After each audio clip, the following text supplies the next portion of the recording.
Silent John incremental, another silent instrumental, the nerd rap existential. People compare me to MC Christopher a lot, but the fact is I predicted with significance. I'm the oldest geek rapper by far, save K and R. Compiling kernels, open bracket, cause I rack it. MIT nerds throw your laser pen in the air and wave it all around like you had no repercussions. Now follow instructions, Professor. Why these discussions consist of nothing but incoherent rambling and babbling? But you just still take notes cause you never know what's happening. I'll drop a little nugget, a tidbit if you will. There were 4 United States presidents named Bill. Really? If you run out of hit points, the game will shout. Your life force is running out. If you dig this, then you dug this, cause I'm all about the nerd life, word life. If you dig this, then you dug this, cause I'm all about the nerd life, word life. If you dig this, then you dug this, cause I'm all about the nerd life, word life. If you dig this, then you dug this, cause I'm all about the nerd life, word life, yeah. Let me start again, put it on like a cardigan, swinging like my name was Mad Mardigan. Which reminds me, Warwick Davis was Willow and a knee walk. Leonard Nimoy was Galvatron and Spock. That ain't typecast, I don't know what it. Talk about predestiny, nobody gets the best of me. I've only played one role my whole lifetime. The nerd lifeline, stream through a wicked pipeline. So no one can buy mine, cause mine is original and I write rhymes to burn on a CD, play in the mini V. Soccer moms yodel back, yodel at belittle me. I got a sidekick, I gotta stay connected. Watch out for my D-comma, you'll get infected. And you don't wanna be one of my bots, cause I see it all like Sauron the Cyclops. And I won't hesitate to drop your whole net block if you're acting up and you're dumber than a pet rock. I'm about this nerd life, as you can see, spreading like a virus on MP3. Yeah, on MP3. STC. Shoutouts to Vic, Agnostic One, up with fucking Silent John. Yeah. Nerd Life, graphing calculator, HP48G. The G is for gangster. Digital shit, yeah. You know how we do.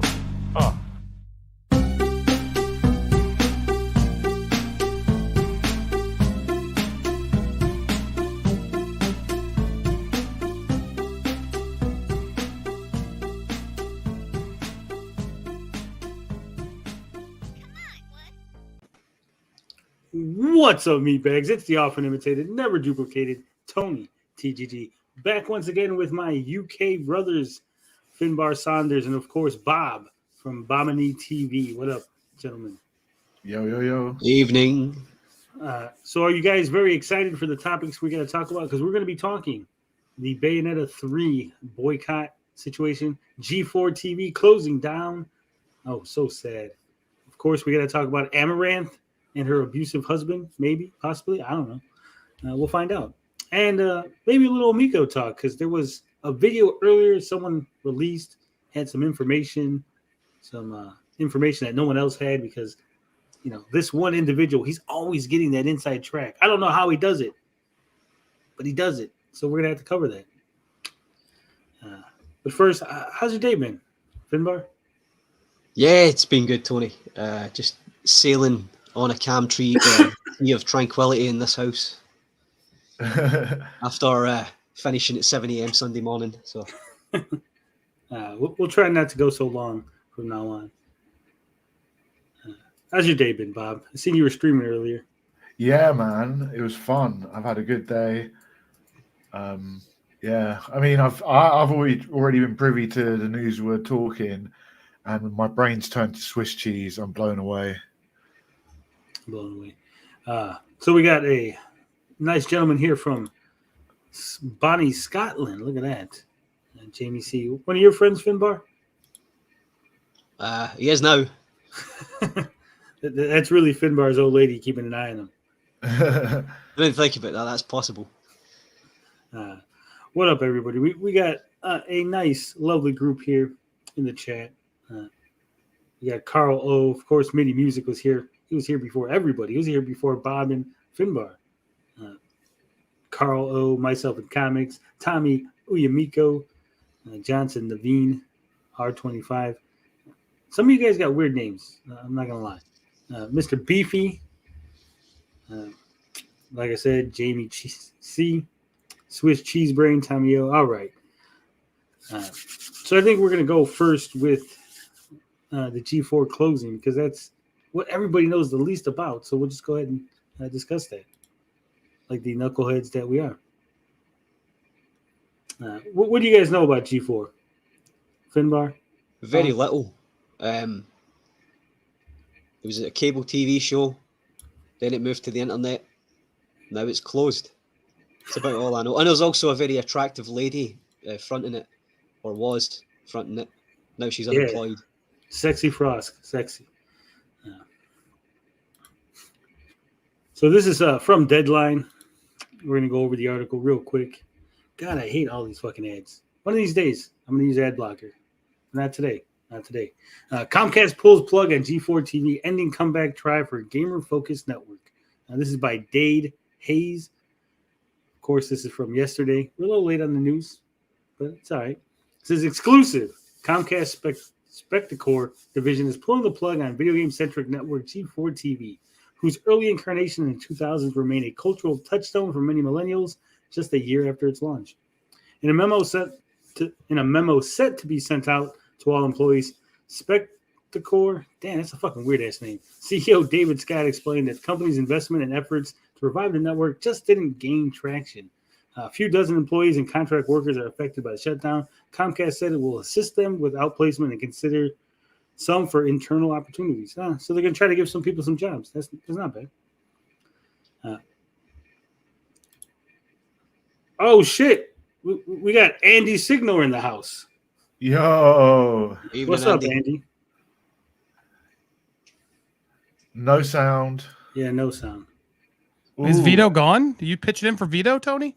I just had nothing else to do, so I decided to live stream. Oh, this is your live stream. Yeah. Oh, good. That was tricky.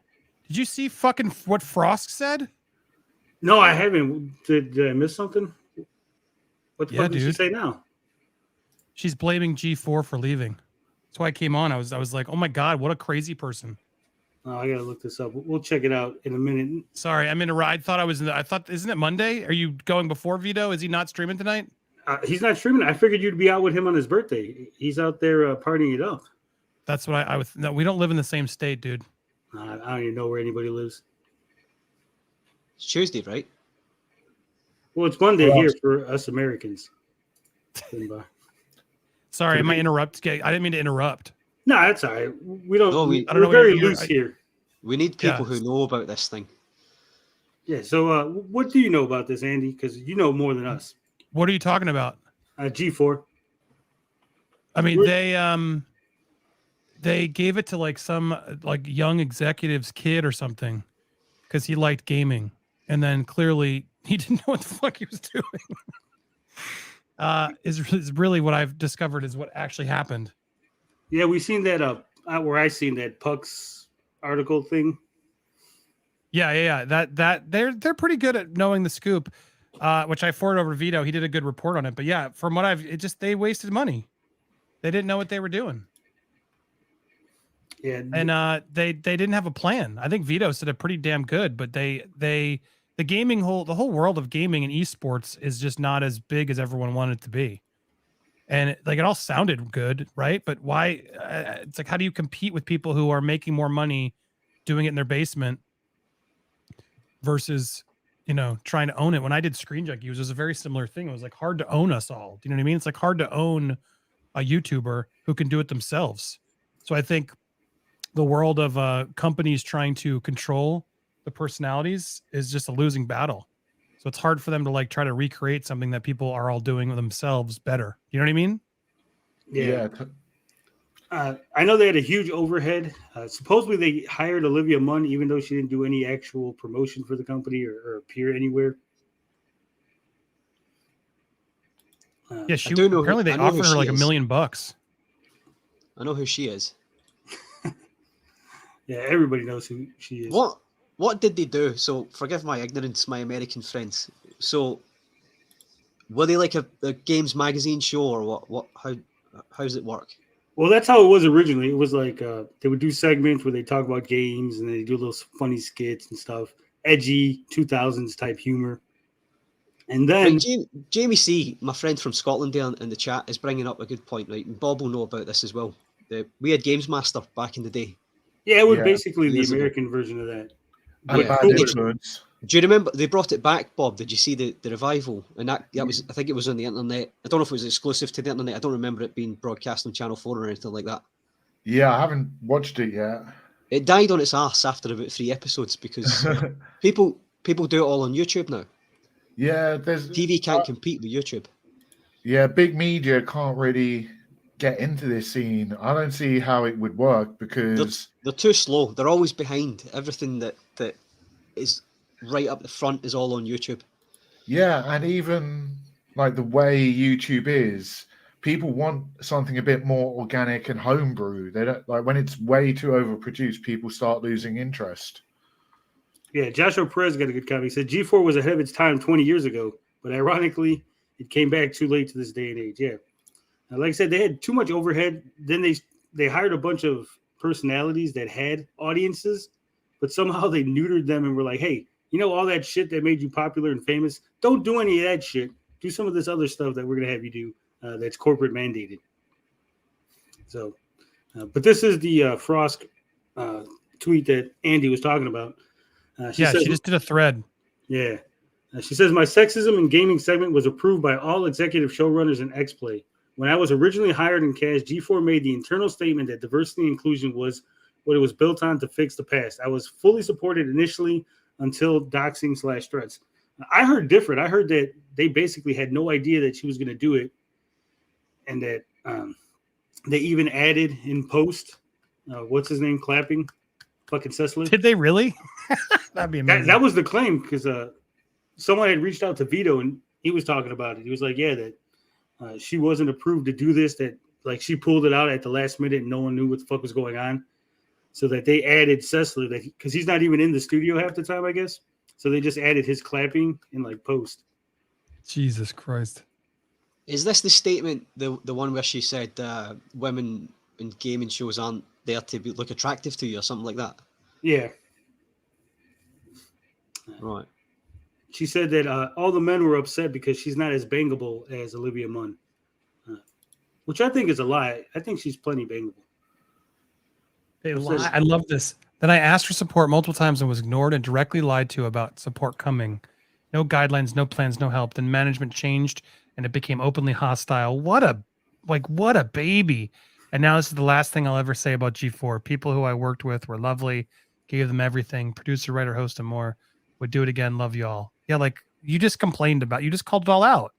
Sore loser. They gave you everything. You had every opportunity. Then you shit on your viewers. What did you expect, girl? Yeah, well, the thing where she's saying no guidelines, no plans, no help, it sounds like she's lying in the first tweet where she said that they were supporting her whole thing.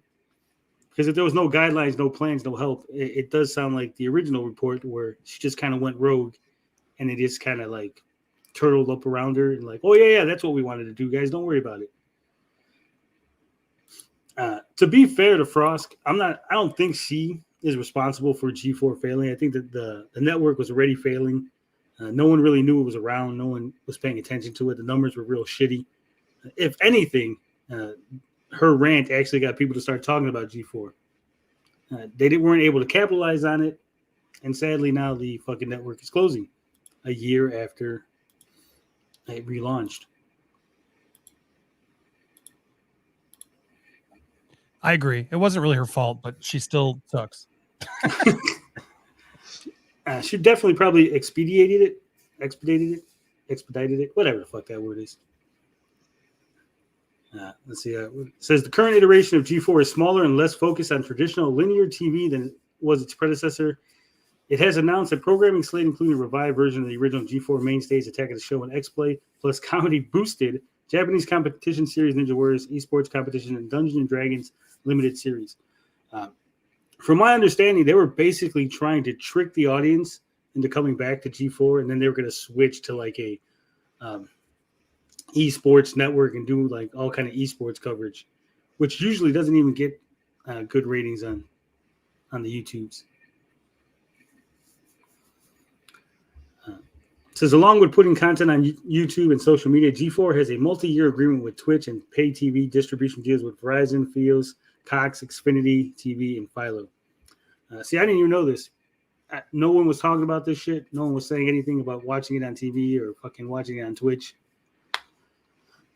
Several media and tech ventures centered on the gamer community have hit turbulence recently, with Facebook shutting down its gaming app and Google winding down gaming services Stadia. Venn, a startup billed as the MTV of video games, also just went bust. I didn't even know fucking Venn existed. These people need better advertising, better marketing. We don't really need to go over this. This is the memo that went out that was leaked ahead of time. It was says, team, as you know, G4 was reintroduced last year to tap into the popularity of gaming. We invested to create the new G4 as an online and TV destination for fans to be entertained, be inspired, and connect with gaming content. Over the past several months, we worked hard to generate that interest in G4, but viewership is low and the network has not achieved sustainable financial results. This is certainly not what we hoped for. No shit. And as a result, we have made the very difficult decision to discontinue G4's operations, effective immediately. I know this is disappointing news, and I'm disappointed too. I want to thank you and everyone on the G4 team for the hard work and commitment to the network. Our human resources team is reaching out to you to provide you with support, discuss other opportunities that may be available, and answer any questions you may have about not having a job anymore. Thank you again for your hard work at G4. Sincerely, Dave Scott, Chairman and CEO. What a lovely little note. Rip G4. Yeah. I mean, they could have had a chance if they would have had a smaller team, cut out the damn studio, focused on actual content that people wanted to see. I said this before. I mean, they had some sort of connections in the gaming industry. They could have reached out to people, had producers, developers, interviews, things that we don't normally see, right? Because they could have reached out to these people, had them on the shows, talked to them, gave you some insight into the gaming industry itself. But instead, they want to be fucking woke, silly, and do stupid shit that no one wanted to watch. So yeah, they could have leaned on the content creators they already had, which already had established fan bases. As you say, go on a much lower budget. They had some of my favorite content creators involved with it. So it's kind of like, wow, like they just shot themselves in the foot with too big of a plan or budget kind of thing. Ninja Kitty says Tech TV was better back in the day. Hell, they could have did like an open sort of thing, like say, hey, every Friday night we're gonna invite 2 fucking YouTubers that cover gaming to come in and audition basically for a job, and we'll give them free reign to be on G4 TV. Then you could have a rotating cast, and people might be interested in that. Say, hey, we got fucking Andy on there for 2 hours, or hey, Vito popped in, or some little nobody that you never heard of. Like, oh shit, he got an opportunity. Maybe people might be interested in. But they don't want to think outside the box. Did you see? Sorry, did you see this fucking DC news? Now, what happened with this shit? Dwayne, about the Henry Cavill Man of Steel 2? No. Well, sorry, I got distracted. Is it This happening? is Geek Talk, right? Yeah. Hollywood Reporter has a pretty. It's Hollywood Reporter. It's not like some. I'll put it in the thread, Tony. You can see it there. Damn, I can't stay much longer, but But you might want to go through that. Fuck G4. They did a whole article. I just sent it to you. Apparently, Walter Hamada refused Henry Cavill appearing in Shazam, and then The Rock went around his back. And rumors are Cavill's going to appear in Black Adam. And because Henry Cavill's agent or manager is his ex-wife, and so they have the same rep. And so it's fascinating to read that how they are trying to actually make it happen. And now apparently the new regime is keen on making another Superman with Henry Cavill, not with Zack Snyder, completely taking it new direction, but trying to extend it in its own way. Okay. As long as the Snyderverse is dead. Pretty intriguing. Can we talk major spoilers for Black Adam, Tony, or no?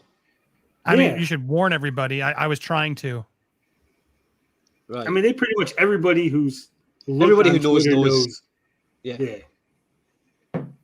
Sorry, didn't mean to sidetrack. I just got, but I was like, fuck whoa. G4. Yeah, I agree. Yeah.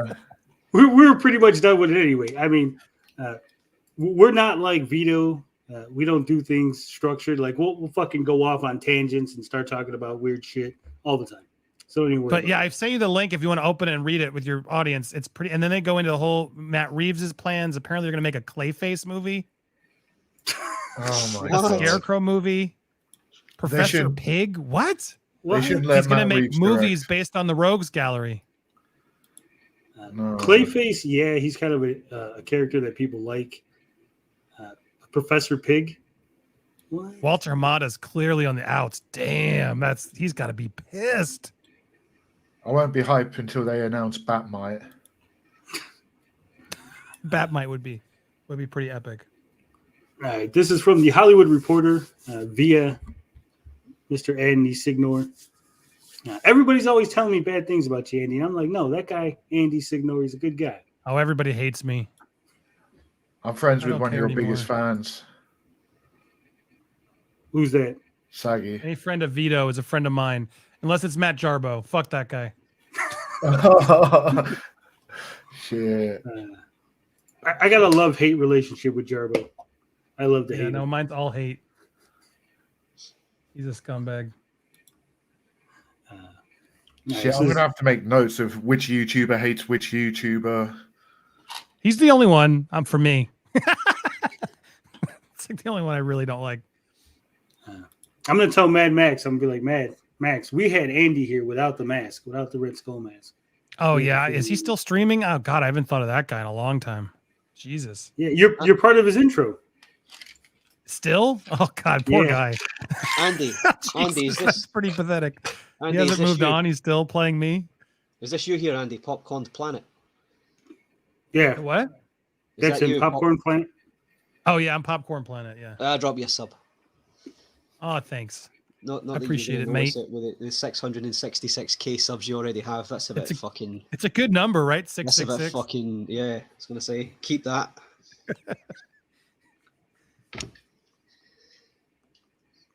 Myself in comics says Scarecrow movie. Let's go. Yeah, Scarecrow movie would be awesome. Clayface, yeah. Professor Pig. Now we're getting fucking silly. I just want This is- Peacemaker season 2. Did you guys like Peacemaker? My parents liked it too. It was actually pretty good. I was For what it surprised. I liked it. It was good. I'm on mute, goddammit. See what happens when we get a big YouTuber here. Everybody doesn't know how to fucking work their mute button. Bob's Yeah, all man. flustered. Finbar's chasing down where you're at. He's trying to fucking sub to your channel. I just like geeking out. I don't get to do it as much these days because it's so hard to geek out because everyone's a fucking critic and everyone just judges everybody and their opinions or calls you a shill or, oh, you don't like Marvel enough. The world of movie commentary, or it's too woke, or it's not woke enough. Movie Yeah, we commentary try to has gotten avoid that so shit. fucking annoying. All right. So I love that my audience though knows. Sorry, I'll let you talk. But Josiah, I love that Josiah, I know he's a troll on my channel, right? But they know me as, oh yeah, that's Andy from Max's intro. Yeah, I think that's where we got him from Max's channel. Yeah, I think he's a Came troll. On mine. lawless. The name's ringing a bell. I think I've already muted him over there. Sorry, Josiah. You're Josiah, whatever. You gotta get on with your life, dude. Go outside, get some air. Anyway, go ahead, dude. All right. It says DC at a turning point. James Gunn pitches secret movie. Dwayne Johnson flexes his Superman power exclusive. And just what is Matt Reeves secretly up to? This is by Boris Kitt, like I said, from the Hollywood Reporter. It says, with the release of Dwayne Johnson's Black Adam this Friday and DC Films head Walter Hamada quietly ending his tenure in the coming days, DC is charting into truly unknown territory. In fact, without a permanent leader to guide the stable of some of the biggest and best-known pop culture characters in the world, kind of doubt it. Marvel's a little bit bigger. DC is seeing a secret but dramatic land grab among some of the biggest players in Hollywood. Johnson is publicly touting his vision for a future Black Adam vs. Superman movie, with his words stoking fans' desire to see Henry Cavill return as a red-caped hero. Matt Reeves is plotting an expansion to the Batman universe, while J.J. Abrams remains in the mix as well with his own plans. Fuck. Is the inference there that James Gunn is pitching a Superman, that like the Man of Steel 2, or Unclear. It doesn't he say should that. be? That would be good. I agree. Get him on that. It'd be interesting on it, especially after doing Blackburn. That was a cool twist. If they were going to do a Brightburn, new what's it called? Superman movie, I wouldn't do Brightburn. Man of Steel 2. I mean, you could continue off from the first Man of Steel, but I would differentiate it enough by calling it something else. I'd get a different director apart from Matt Reeves, man. Well, he's doing Batman, so I know. he's It was happy awful. over there. You didn't like the Batman? No, Ugh. it was too long. It was ridiculous. It was, need, yeah. Amen. It was a bit emo. It was a Facts. bit emo as well. they need to get a better editor. Those scenes. I didn't were like what they ridiculous. did with the Riddler. I love the Riddler is one of my favorite villains of Batman's Rogues Gallery, and I just didn't like the whole Zodiac killer angle. Yeah. I mean, those scenes were just abusively long and weren't cut down enough. Agreed. It says, and the Hollywood Reporter can exclusively report that James Gunn, the filmmaker behind Marvel's Guardians of the Galaxy movies, as well as the Warner's DC-based The Suicide Squad and Peacemaker, is angling for his own new DC project or two. Sources tell THR that Gunn and producer Peter Safran are in talks with Warner's for a mystery movie, possibly more, that Gunn would tackle. Safran is already in the DC business, being a producer on Shazam and its upcoming sequel, as well as Aquaman and that movie sequel. Warner's had no comment, but as one insider observes, a carving of the comic company's intellectual assets is happening. DC is definitely in play, says this person. How much play may depend on your perspective from inside or the outside the studio. Do you want to see DC get carved up into like separate little bubbles, or do you want one big universe like Marvel got? Yeah. Big universe. What I about think you, they Bob? I think they got to focus on making just good movies to start with before they even attempt a universe. Well, I mean, Yeah. they attempted a universe twice already, technically. Yeah. But We still got to out- see what happens with the fucking Flash movie and how that ties things up. Well, that's just going to be a complete reboot. That's Flashpoint, isn't it? So it's just going to be a complete reframing of the whole thing. Yeah, but they said they were sticking by Ezra Miller, but now he's got a potential for going away for like 26 years in jail. Well, the movie's still going to come out, as far as I know. I think Yeah. it's It'll too be his far. last one. It'll be his last Yeah. one, innit? He'll be going after this. Either behind bars or just gone. Justy says, is Henry Cavill a bad Superman? No, I think Henry Cavill himself makes a good Superman. I think the movie he was put in, Man of Steel, was a bad Superman movie. In my opinion. Carl O says, we need a Rom the Space Knight movie now. They were actually looking into making a Rom the Space Knight movie, but there was some sort of struggle between Marvel and the other company that, like, I think it's like a dual license or some shit. I think James Gunn was considering putting him into one of the Guardians films, and the licensing, he couldn't do it. Because at one point, I think they were going to do, because I think it's a toy company, and I think they were going to put Rom in with the rest of the toys or some shit. Something real weird. All right. It says, while it isn't clear what hero or teams Gunn is targeting, and the writer-director would focus on a second season of Peacemaker first, the studio's eyes are very much on Superman. Under Warner Brothers Discovery CEO David Zaslav and Warner Brothers Pictures head Michael DeLuca and Pam Abdi, Warner's has an intense desire to reprise the Cavill iteration of the hero. The project that would essentially be Man of Steel 2 is being produced by Charles Rogan and is currently in search for writers. There is a wish list, of course, and Christopher McQuarrie, the head that guides the Mission Impossible movies, was on it. McQuarrie worked with Cavill on the 2018 installment Fallout, but sources say no official outreach has been made nor may be feasible as the director is working on the next back-to-back Impossible installments. You cold there, Tony? A little bit. Oh, okay. So I can hear you rubbing your hands together. Johnson, however, has Superman plans of his own and has been very vocal about his desire to make a Black Adam vs. Superman movie, a desire he has only reiterated more frequently in the lead up to Adam. This comes as he talks up his surprise cameo at the end of Adam, with the actor all but stating that Cavill will appear.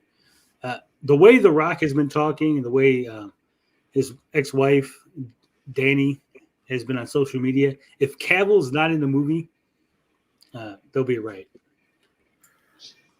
I mean, from what I'm understanding, The Rock feels, I don't know if it's from him or from the higher ups, that Black Adam's kind of like the restart of the DCEU, and they're trying to pivot Black Adam to be kind of the Iron Man of the DCEU for some weird reason. No, I think he's going to be the Thanos of the DCEU.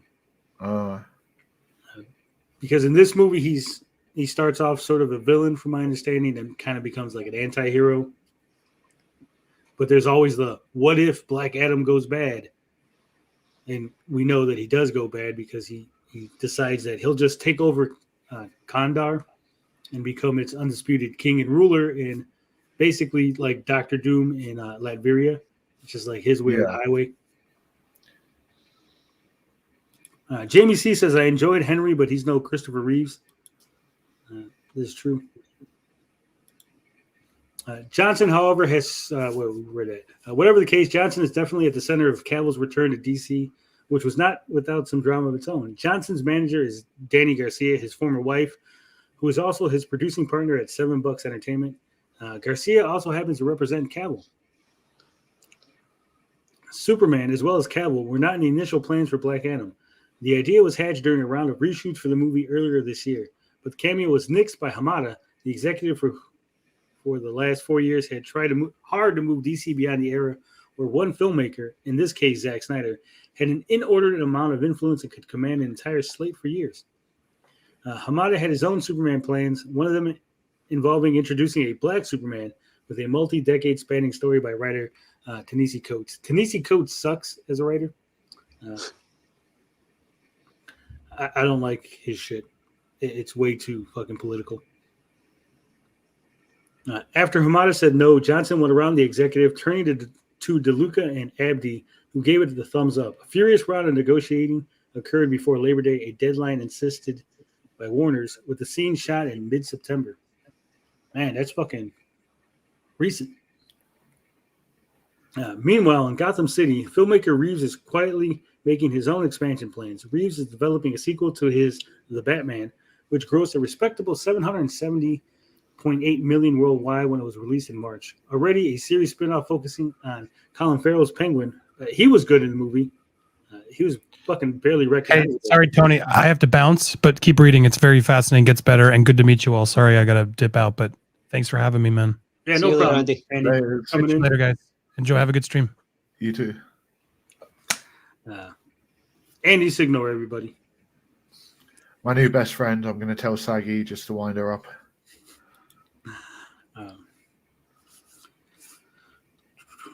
But Reeves is plotting more. The filmmaker is meeting with writers and directors to build out movies. Yes, movies, not just series. Focus on Batman's rogues gallery, both established and more obscure, with characters ranging from the Scarecrow to Clayface to Professor Pig, and all these projects are in the very early stages of gestation. Scarecrow definitely would be a good movie. I don't know if you guys are following the Pennyworth series. No. Yeah. So they made a series called Pennyworth. It was about Alfred, the butler. Yeah. And now apparently they're connecting the Pennyworth series to the V for Vendetta universe. Oh, really? Yeah. It was like just came out of left field. It is unclear where the Superman move leaves Abrams, who is still on track to produce Coates' movie centered on the last son of Krypton. That feature would exist outside any larger DC movie continuity, much like Todd Phillips' Joker movies. The mega producer had a few setbacks with some of his DC shows based in the supernatural corners of DC and featuring characters such as Constantine and Zatanna were scrapped at WBD's HBO Max streaming service. They are now being shopped to other streamers, but he is not out of the game and is yet another Hollywood power in the mix, vying for a piece of the DC pie. All this takes place as Hamada, who did not attend the Adam premiere. Ooh, he didn't even fucking go to the Black Adam premiere. Packs away the final personal effects from his Burbank studio lot office ahead of his last days sometime this week. The executive is not even taking a producing deal with the studio, a move that is traditional amongst execs who are being let go, but given a soft landing and a courteous thank you for your service. To many, that action speaks volumes about how rough the transition from the AT&T era to Discovery under Zaslav has been, including the controversial cancellation of the Batgirl movie in August. I'm still of the mind that if the Batgirl movie sucked, if it didn't look like it was going to do any good business, that they should have scrapped it. I just wanted to see Keaton again. I just wanted to see the scenes he was in. Yeah. What they should have did was cut those out, attach those to another movie, and then just scrap the fucking that was never part of the fucking Batgirl movie. Well, apparently they needed Flashpoint first, so that it explained why it was Keaton's Batman and not Affleck's Batman. And test audience were confused by like why it was him. Is that your understanding? Is that? Yeah, that's what I heard too. Because I guess they did a bunch of reshoots too with Flash. Yeah, but it was supposed to come out much earlier than it did. Obviously, Ezra Miller's been running around doing silly things. Yeah. So.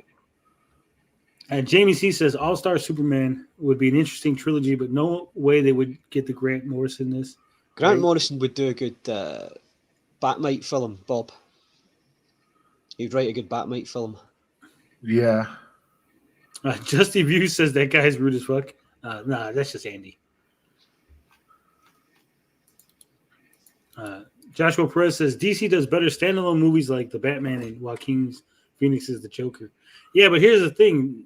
Matt Reeves is extending the Batman universe. So what was a standalone movie is now going to become an interconnected movie in like a Batman verse pocket dimension in the DC universe, right?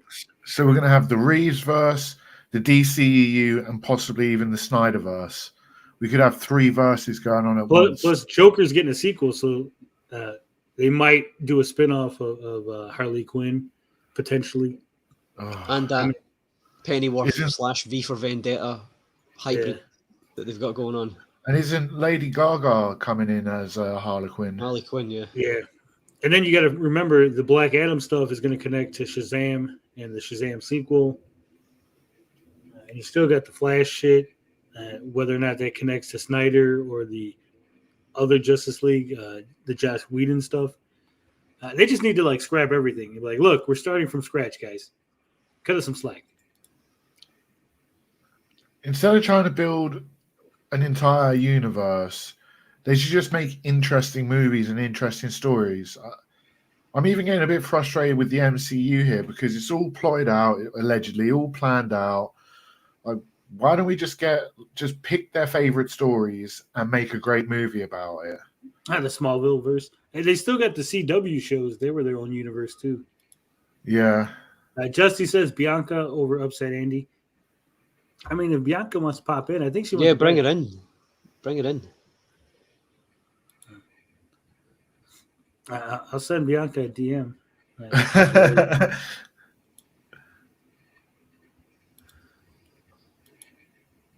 Hold on. Yeah. What are you laughing at, Bob? Don't be laughing. I'm laughing at Bukake Biscuit Brotherhood. You just saw that?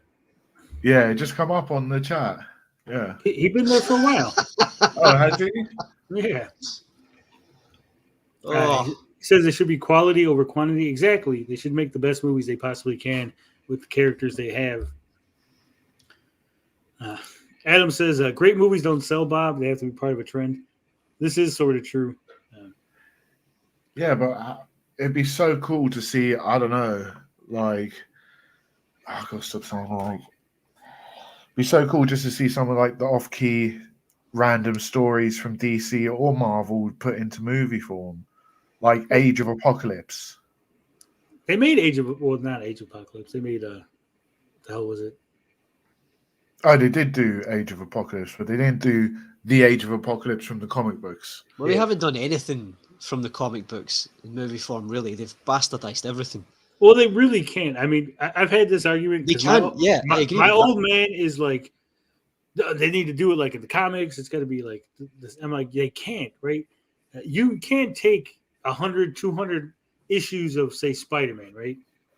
And then somehow shove all of that into an hour and a half, 2-hour movie. The reason that Age of Apocalypse works is because of all the other stuff that came before it, right? Yeah. If you don't have that stuff, then this is going to fall flat. It's like World War Hulk, right? the reason that World War Hulk works as a comic is because you had Planet Hulk before it, and Planet Hulk works because of years and years of them trying to do something with the Hulk. You know, they shrunk him down to the microverse. They tried to put him with the Defenders. They tried to put him with the Avengers. People were always scared of him. He's a bad guy. He's a good guy. No one knew what to do with him, right? Because they were always knew, like, if the Hulk fucking went nuts, who could stop him? They were always like, we can't stop the Hulk. If the Hulk goes nuts, we can't stop him. So when they send him off into space, you have all that years and years of backstory to go, yes, I understand why they did it. It's still a shitty thing, but I understand. Whereas in the Marvel movies, it's like, oh, the Hulk just got on a ship and decided to fly into space. Yeah.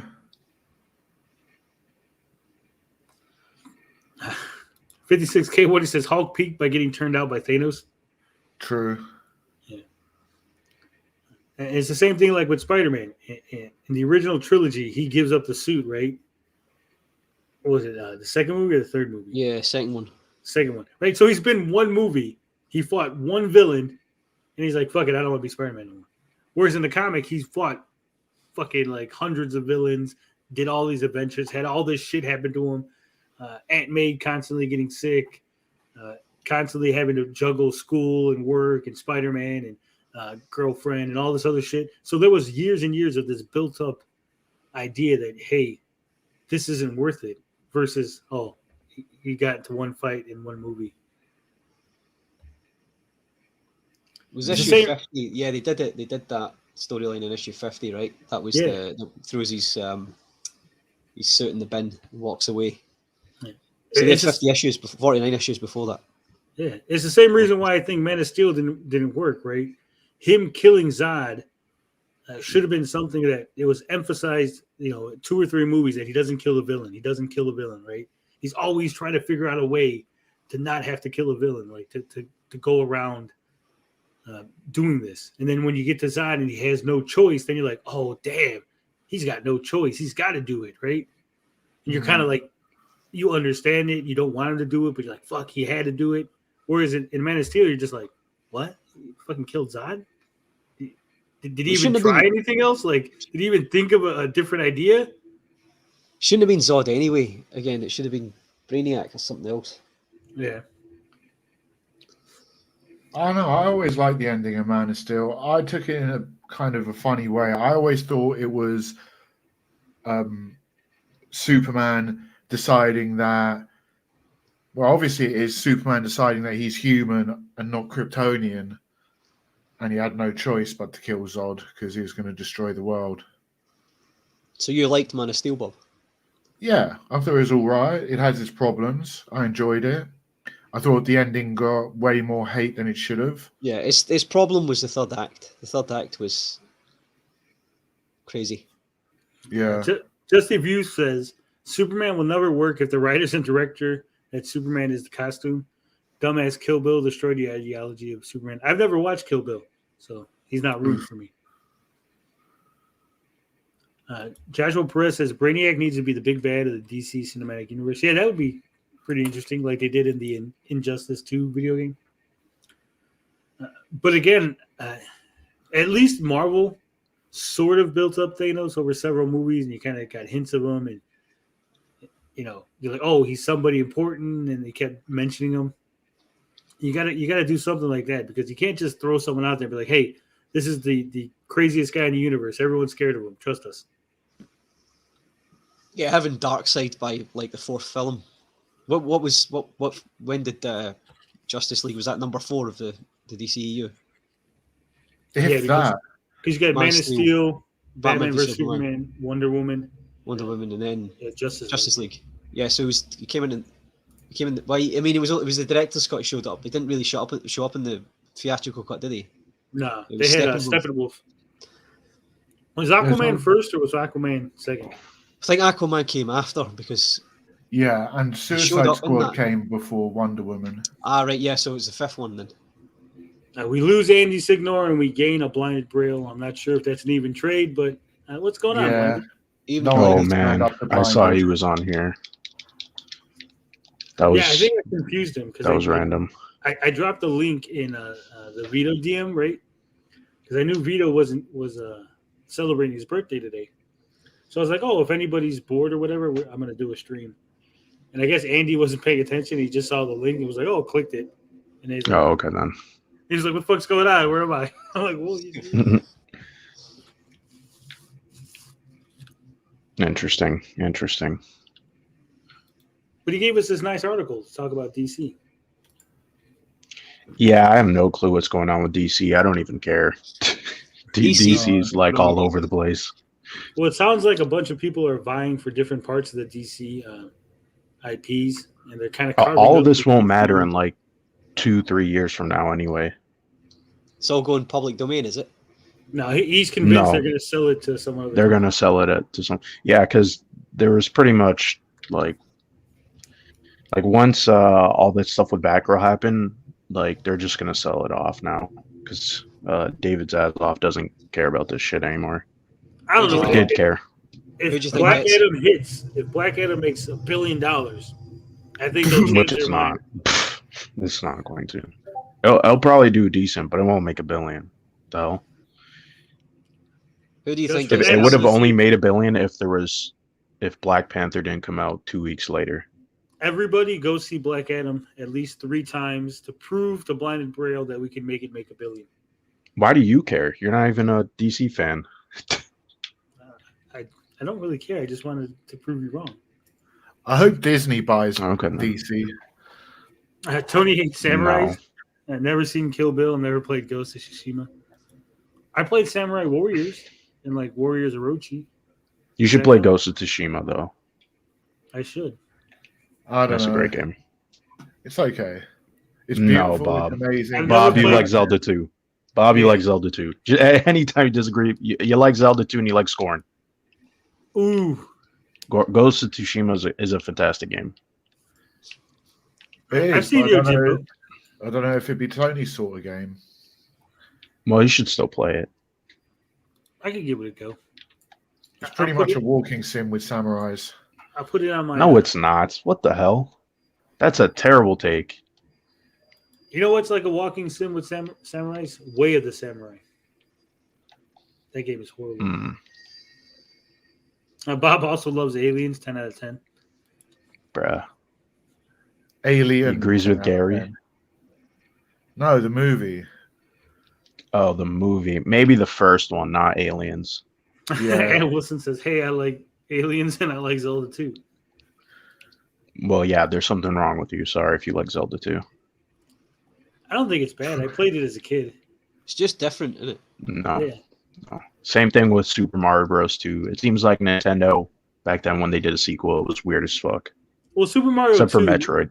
as we all know, wasn't even. Yeah, it wasn't Super a Mario 2. game. Sure, but it's still weird as hell. It's a terrible game. I hate that They game. were just like, hey, those dumb Americans won't understand this harder Mario 2. Let's give them this like weird game and just fucking redo the sprites. Sure. Still an awful game. I think it's. I'm not even gonna argue. I just recently played it. It's not good. It's different.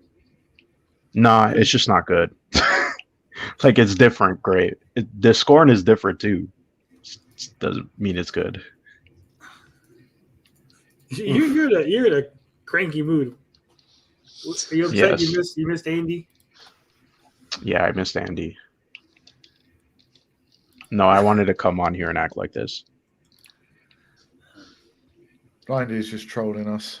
Zelda CDI is worse than Zelda 2. Yeah, that's true. That's not saying much. I never said it wasn't beautiful.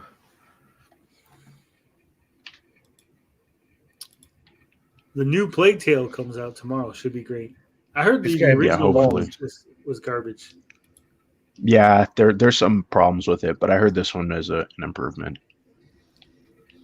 Damn it. Except for that frame rate shit.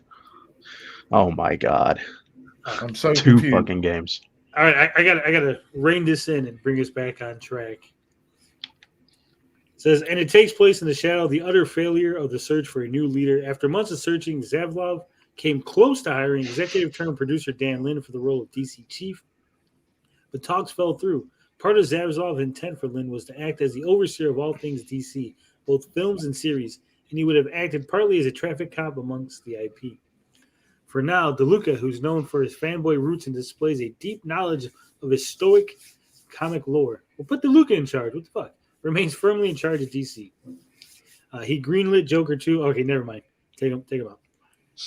And has been making decisions on Aquaman and the Lost Kingdom and The Flash. And has been meeting with filmmakers. Rumors abound that his role could evolve into with a more permanent and even exclusive oversight of DC. As for Johnson, last week he publicly expressed interest in helping guide the search for a DC boss. They need a DC boss baby. Get 1-inch biceps in there.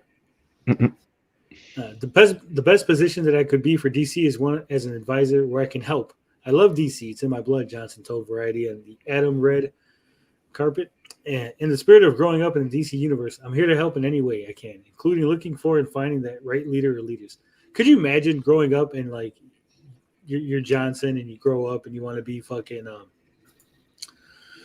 who the hell's Superman's sidekick?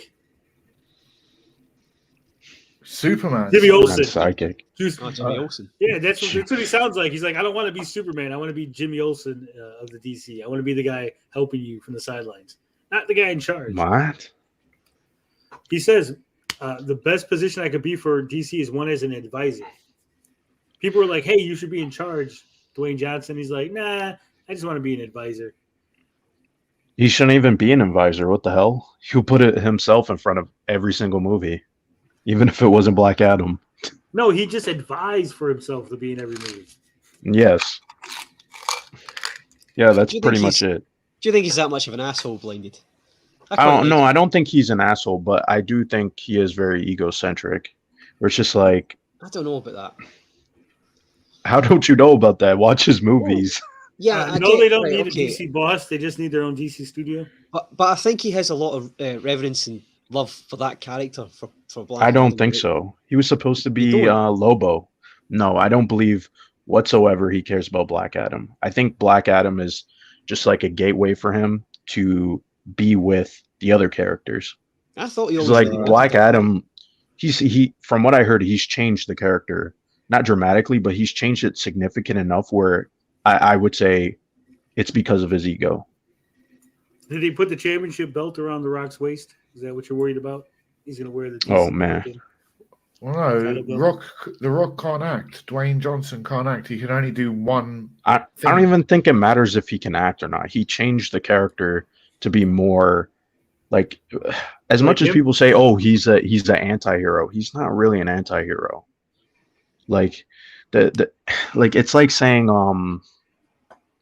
Doom is well, I mean, anti-hero? if you're gonna go with another DC character, it's like saying Deathstroke is an anti-hero. Just because like there's been Deathstroke comics that are just with him. It's like, no, Deathstroke is a villain. That he is. Even if he helps the heroes, he's only doing it out of self-preservation or some other. Yeah, he's greater- always going to flip. So I just think it's weird that The Rock would. Why not pick another character? It's weird. That search marches on even as IP continues to be taken off the board by power players. Right now, it's the Wild West, says one insider. Everyone is trying to grab as much as they can, and this is exactly what happens in a leadership vacuum. One Warner's insider disputes the idea of a leadership vacuum, saying the studio is not standing still and is moving ahead on several fronts, focusing on some of its A-list characters. They only got 3. Don't act like they got a whole roster of A-list characters. While planning and developing the wave beyond that. A scriptment for Wonder Woman 3 by Patty Jenkins is expected immediately, and a script for Flash sequel is already written. Not if the Flash goes to jail for 26 years. And didn't Patty Jenkins write Wonder Woman 2? Don't know if she. I don't know if she 84, wrote it. whatever the fuck they want to I'm call it. pretty sure she wrote them, yeah, or directed them. She directed it. I don't know. Yeah, She but I'm definitely had a pretty big sure- say in that movie. Yeah, she I'm pretty did. sure after the first Wonder Woman, they're like, hey, you could have free reign on Wonder Woman 84. Yes. Mhm. Yeah, pretty That's what much. happened. And then she fucking ruined Tanked the fucking it. movie. Yeah, she pretty much ruined that movie. I didn't even watch that movie. I No, it watched just it. It looked was too horrible. ridiculous. Yeah, from what I heard, I was just like, I love the first one so much, and I was like, no, I'm I'm not gonna watch that movie. You loved Wonder Woman. But yeah, Wonder Woman's my favorite character, like one of my favorite DC characters. Yeah, but that movie was trash, man. It made no sense. No, it wasn't. The She first has one. No way. When you get to the ending, yeah, but like the first Wonder Woman at the is still a good beginning, what's the movie. very first thing she does when she gets to the human world? She has the Godslayer sword, or whatever the fuck it's called, and the first thing she does with it is she gives it just to some random secretary. It's fucking stupid. Okay. No, I still enjoy the movie. What the hell? You I thought it enjoyed was an Score, and I okay enjoy movie. Wonder Woman. It wasn't great. What I didn't get in Wonder Woman 84 is she was really insistent to be involved in World War One, and then World War II comes around and she's just like, fuck it. They just messed up with the continuity. It's like, oh, we want to have more Wonder Woman stories, and they didn't even do anything compelling with it. And They should just make the next Wonder Woman 2, and pretend like 84 is in like a different universe. Like, oh, that was an Elseworld. Pretty story. sure that's what's going to happen after the Flash. Flash sequel is already written by Aquaman scribe David Leslie Johnson McGoldrick. Jesus Christ, have one name. In case that movie to be released June 23rd, 2023 does well, yeah, right. The film stars controversial actor, that's putting it mildly, Ezra Miller, who in August met with Warner's leadership after a string of arrests and bad headlines, and today pled not guilty to a felony burglary charge. Fucking shit. With Superman back on the active block, plus Reeves' The Batman sequel moving forward, it puts the company's big stars in the big screen rotation. Oh, yeah. DeLuca and Abdi are said to want more things in development and more things on the runway ready to go. An opposite ethos from Hamada, who took a more targeted approach. Johnson, for one, is keen on moving beyond DC's A-list. As he told the New York Times for a profile published Monday, it's a safer bet to continue to invest in the IP that the world knows, the Justice League, Batman, Superman, Wonder Woman, Flash, Aquaman. I understand that, but it took convincing to get the studio to look past the Justice League into the DC universe, and there's some really cool characters there. You just got to give it a shot and trust the investment. Well, he's not wrong there. I think if you made movies with a smaller budget on some of the other characters beyond the main ones, you could flesh out the DCEU, make some profit. But as we know, they don't want to. Yeah, Hollywood doesn't want to make some profit. They want to make all the profit, right? If they're not making all the profit, they're not happy. I think that's the biggest issue, especially with Warner Brothers. Like, oh, we made $400 million. That's not enough. Fucking that movie, fucking shelve it. We're not doing a sequel. Yeah, Luke's right. The first Wonder Woman was okay. 84 was trash. Yeah, I'll accept that. I mean, compared to what we got before Wonder Woman with the DCU, come on. 56K1, he says Bob was grinning from ear to ear when he heard that Blinded likes Wonder Woman. I like Wonder Woman, Batman, and Superman. Freight Train, I don't give a shit. Gal Gadot needs to do some squats. She's got like no ass. Well, that's her the and Holy fucking Trinity. Wonder Woman, Of course, Gal Gadot, always. and Brie Larson are competing for the world's flattest ass. Oof. I said it. What else we got? Is this the end of the article? Yeah, that's it. What the fuck? What the hell's going on with Kristen Bell over here? Clickbait. Yeah, I know. Exactly. Like, why the fuck would they do that? Like, it almost worked. I was gonna click on it. I was like, oh shit. What crazy ass movie is she in? I just don't understand why people get excited by it. The only news that is genuinely exciting is James Gunn is getting another DC project. Everything else I could care less about. Like, okay, we're getting a new Superman movie after 10 years. Is anybody surprised? Yeah. I'm not. Bianca said she can't join us. So sorry, guys. Tried to get her on. I was like, the audience is demanding you come on. Couldn't do it.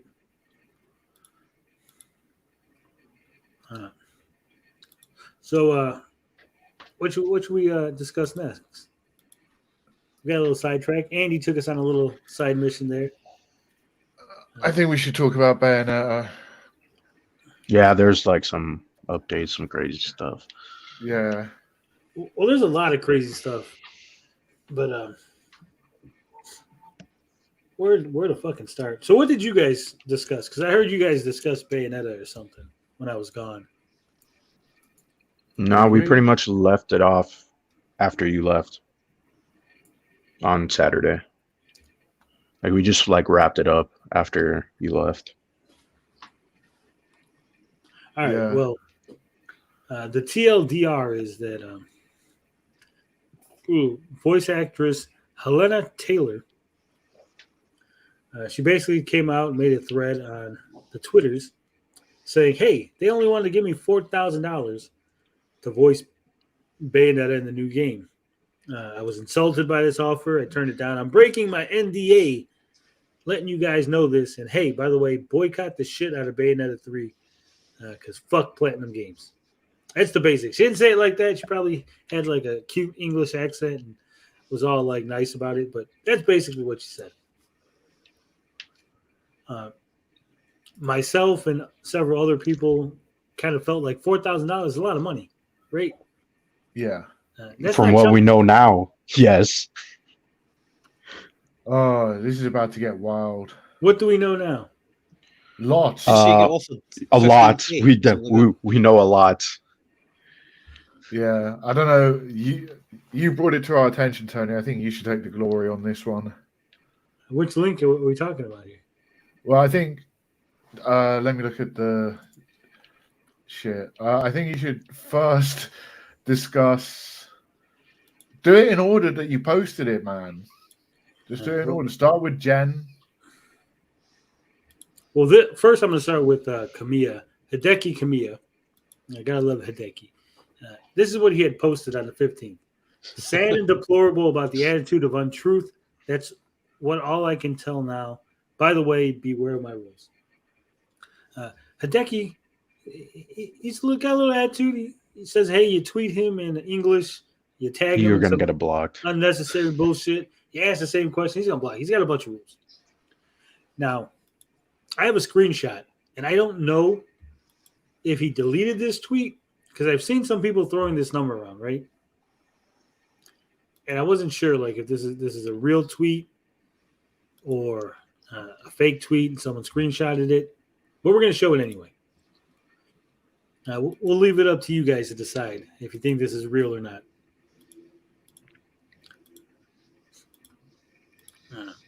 But here it is. He says, actually, we told her it's $15,000, but she didn't accept that, and she asked higher. So apparently they offered her 15 grand, not 4 grand. If she was a man, they would have gave her 4,001. I don't know about this tweet. I don't know if I've never seen that tweet. I've seen several people. If you search Twitter and you go, hey, Bayonetta 3, whatever, and you go through the tweets, people will be talking about the 15,000. And I've seen some people take screenshots of this, but I guess because he deleted it, if he deleted it, all the quote tweets will just be gone, right? And if you don't have the link, you can't check if it's archived. So again, I'm leaving it up to you. I don't know if it's real. I can't prove it's real. I can't prove it's not real. However, we do got some other stuff. I do want to say, if it's real and Hideki Kamiya has come out and said it, we got to believe it. If we're taking both sides fairly. But why would he delete it? Maybe because he wasn't supposed to discuss it, and they're like, hey, dude, you can't say that. Because of the NDAs and all that. I mean, I haven't even seen this posted in any articles too. On top of that, yeah. I mean, we'll take it at face value. How often do we discuss things that articles miss? Quite often, don't we? Yeah. Sure, but the people do like to fake tweets. That's the culture of Twitter. Yeah, that is true. That's why I said I don't know. I'm leaving it up to the viewer to decide. right, so this is Jennifer Hale. She is the voice actress that took over the role of Bayonetta 3. You're going to see a lot of clickbait articles of like Jennifer Hale speaks out about Bayonetta 3. Jennifer Hale says her opinion about the Bayonetta 3 controversy. Spoiler alert, she says basically, hey, I can't say shit. And this is what she says. She says, with regards to Bayonetta 3, as a longtime member of the voice acting community, I support every actor's right to be paid well and have advocated consistently for this for years. Anyone who knows me or has followed my career will know that I have great respect for my peers and that I am an advocate for all members of the community. I am under an NDA and I'm not at liberty to speak regarding this situation. My reputation speaks for itself. I sincerely ask that everyone keep in mind that this game has been created by an entire team of hardworking, dedicated people, and I hope everyone will keep an open mind about what they've created. Finally, I hope that everyone involved may resolve their differences in an amicable and respectful way. With love and respect to you all, Jennifer Hale. So she's doing it now, yeah? She's now the star. Yeah, Yeah. she's Yes. now voicing Bayonetta. But she's popped up in Metal Gear Solid, so she's quite a well-known voice actor. Yeah. And she wouldn't have took that if it was $4,000. No, they probably paid her more. I mean, But we why don't would know, they- but But why wouldn't We they could just just pay the assume. original actress more? I don't understand that, because that was the voice. That I'm sure the Well, they voices are might- different. well, based on what we were talking about, maybe it's because she's not established. Yeah, and also there's other information. There's another article we've got to discuss, or another new information which has come up. So there's a lot of information. There's even old information that resurfaced that makes her claim look very weak. Yeah, and I'm just scanning Jennifer Hale's IMDb filmography. She's done a bit of everything. Mhm. Oh, she definitely has way more credits than Helena. And more recent, she's worked on various projects consistently forever. Whereas Yeah, here. Helena's last work was in 2014 for Bayonetta. Yeah, I'll bring up the tweet or the screenshot. So this is 24 credits. Actress Helena's credits. Her last acting role was Super Smash Brothers for Wii U. Bayonetta's voice, 2014. As you can see, she's mostly done Bayonetta, and Bayonetta. She did a couple voices in Dragon Age, a young mother in Ways to Live Forever. She was literally a background character for Dragon Age Yeah, for some of these credits. some of these are movies. This is a short. This is a movie miniseries. She was also in Stargate, one of the series, but she was only a very minor side character in that. Yeah. Mm. Now this is the other actress who we're discussing. X-Men Yes. 97. 471 credits, Yeah. with her obviously still working well into 2022. Mhm. So Well, beyond 2022, there's a game there that we don't even know when it's going to come out. well, there's Series. X-Men 93 is 2023, and then this X-Men this 97. No, Star Wars Old Republic remake. We don't know when that's going to come out. Yeah. That could be a 2025. So yeah, she's a well working and is going to get more work in the future. Yeah.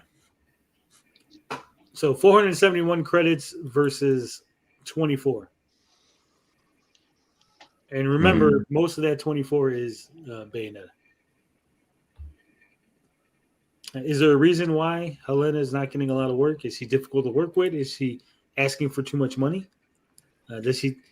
Now, Helena actually said that Jennifer Hale shouldn't be allowed to sign her name as Bayonetta, like, you know, when she's signing autographs and stuff, because she's not Bayonetta. She is now.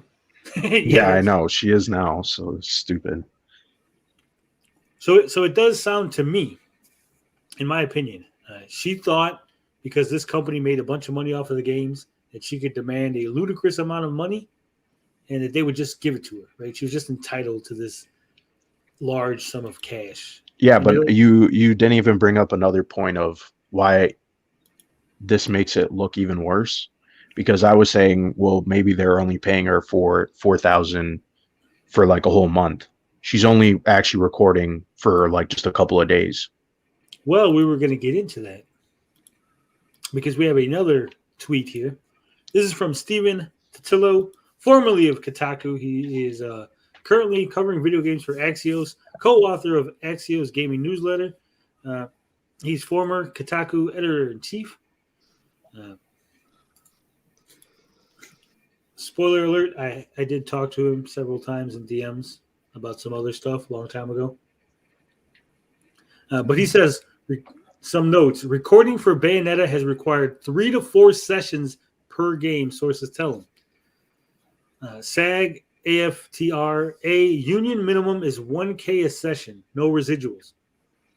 So if it's 3 to 4 sessions, even at $4,000, that's the minimum, right? That they'd be paying you. That's standard. Everyone's like, oh, fair pay, right? But that would be, that's what the union That is fair pay. Yeah. Yes. Says voice actors struck in 2016 for a year, still didn't get residuals.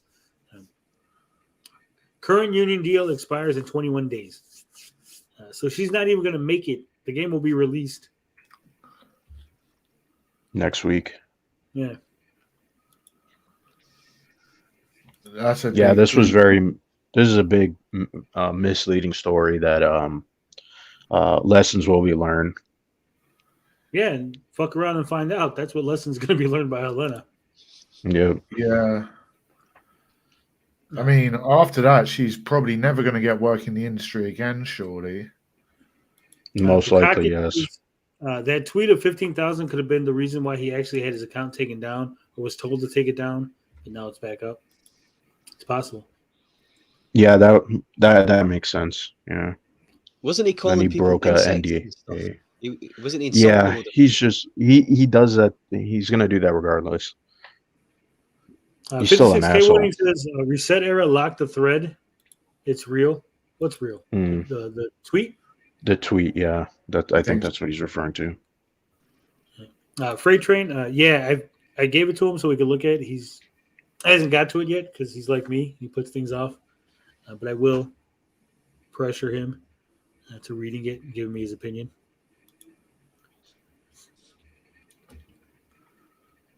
Yeah. So I see a lot of people in the chat saying they're going to play the game anyway. Fuck this lady. And I said this yesterday, I'm pretty sure. I don't think anyone's buying Bayonetta based on the voice actors, right? No one's like, hey, I don't give a shit what the gameplay is like, what the story is. I just care that the voice actress from the first 2 games is in it. I don't think so. That's like. Well, I want to see how this game is going to do anyway. Because a lot of people are like, oh, well, Bayonetta sold like 2 million. And then when you dig up more information, it's like, well, did it sell 2 million in between the Wii U and the Switch? Or was it 2 million on the Switch? Well, what I heard is Bayonetta 1 sold 1.4 million. Bayonetta 2 sold about 350,000 on Wii U and then 1 million on the Switch. But I don't know how many sales Bayonetta got on the Switch. But I think that was given away free with Bayonetta 2, or it was a bundle. Right, yeah, it's bundled. Speaking of sales, these screenshots were from yesterday. They have since re-upped their stock. But Amazon in the US, in Japan, in France, all sold out. I mean, I would say that doesn't mean much. It means they're not boycotting. It means that, yeah, the boycott didn't do anything, but I would say that it doesn't mean much regardless because, I mean, they didn't have enough copies to begin with. I think it probably helped it sell more. Yeah. Spotlight on it. But we got because it was niche. One more before. thing. And I'm going to put a link in the chat. Because if you want to support Helena and her quest to get this evil corporation taken down a peg and to stop this game from perverting young minds with a voice that is not hers, then I implore you to check out this change.org petition, because we know Change.org. That's the site where everybody goes to, and no company ever gives a shit. No, I was about to say I gave up signing change.org petitions when not a single one of them has ever made a difference. So this is the delay Bayonetta 3 and rehire Helena Taylor. 126 people have signed it. Platinum Games shaking Only their 100? boots. Oh my god. So there you go. It says, let's read the little blurb here. It says, recently we found out Helena Taylor, the woman who voiced the iconic. I don't think Bayonetta is iconic. Everybody keeps saying this shit, right? No, I think the character is iconic enough to be recognizable. You can't be I don't agree with iconic that. enough. Either you're iconic or you're not.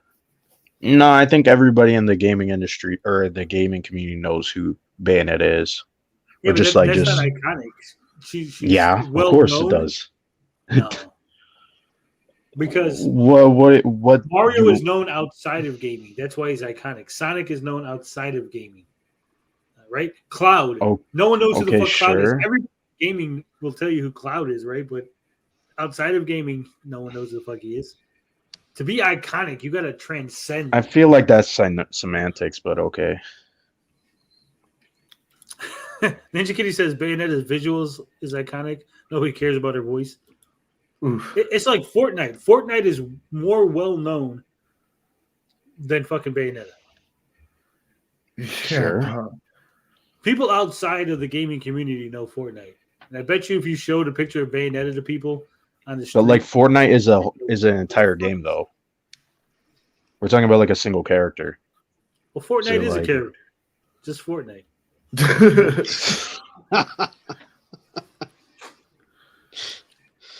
She's no Laura Croft. Yeah, see, Laura Croft is more iconic. People out again. She had a movie. Like if Bayonetta had movies or TV shows or fucking comic books or cartoons, something where you'd be like, look, she's making all this money. She's making all kind of noise. She had. I don't feel one like game. that.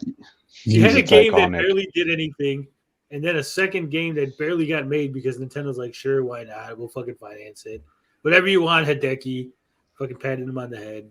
Gave him a check. Can we look up the definition of iconic? Because I've never. Most people recognize the character, even if they don't know it, which I feel like means it's iconic. Okay. Iconic is an adjective. It means relating to or of the nature of an icon. If something or someone is considered iconic, they're very influential, recognizable, and revered. I would Yeah, disagree she's with not I feel like, influential. I disagree with Tony on Cloud. I think Cloud is iconic. Nah, I disagree with you there. I don't think he is. Why? Iconic is not the He's- same as He's mainstream. not. I He's understand not that. very. I don't think he's very influential or recognizable is. or revered within He's- within a fan Within base. Final but not- Fantasy, he's Not within the fan base, within the community So overall. look at, according to Bukaki, she had an anime that came out back in 2013, and not a single one of you on the panel called me on me saying she didn't have shit because it's so not well known. No, So but not we're saying iconic. that she. No, that doesn't even make sense. You read the definition.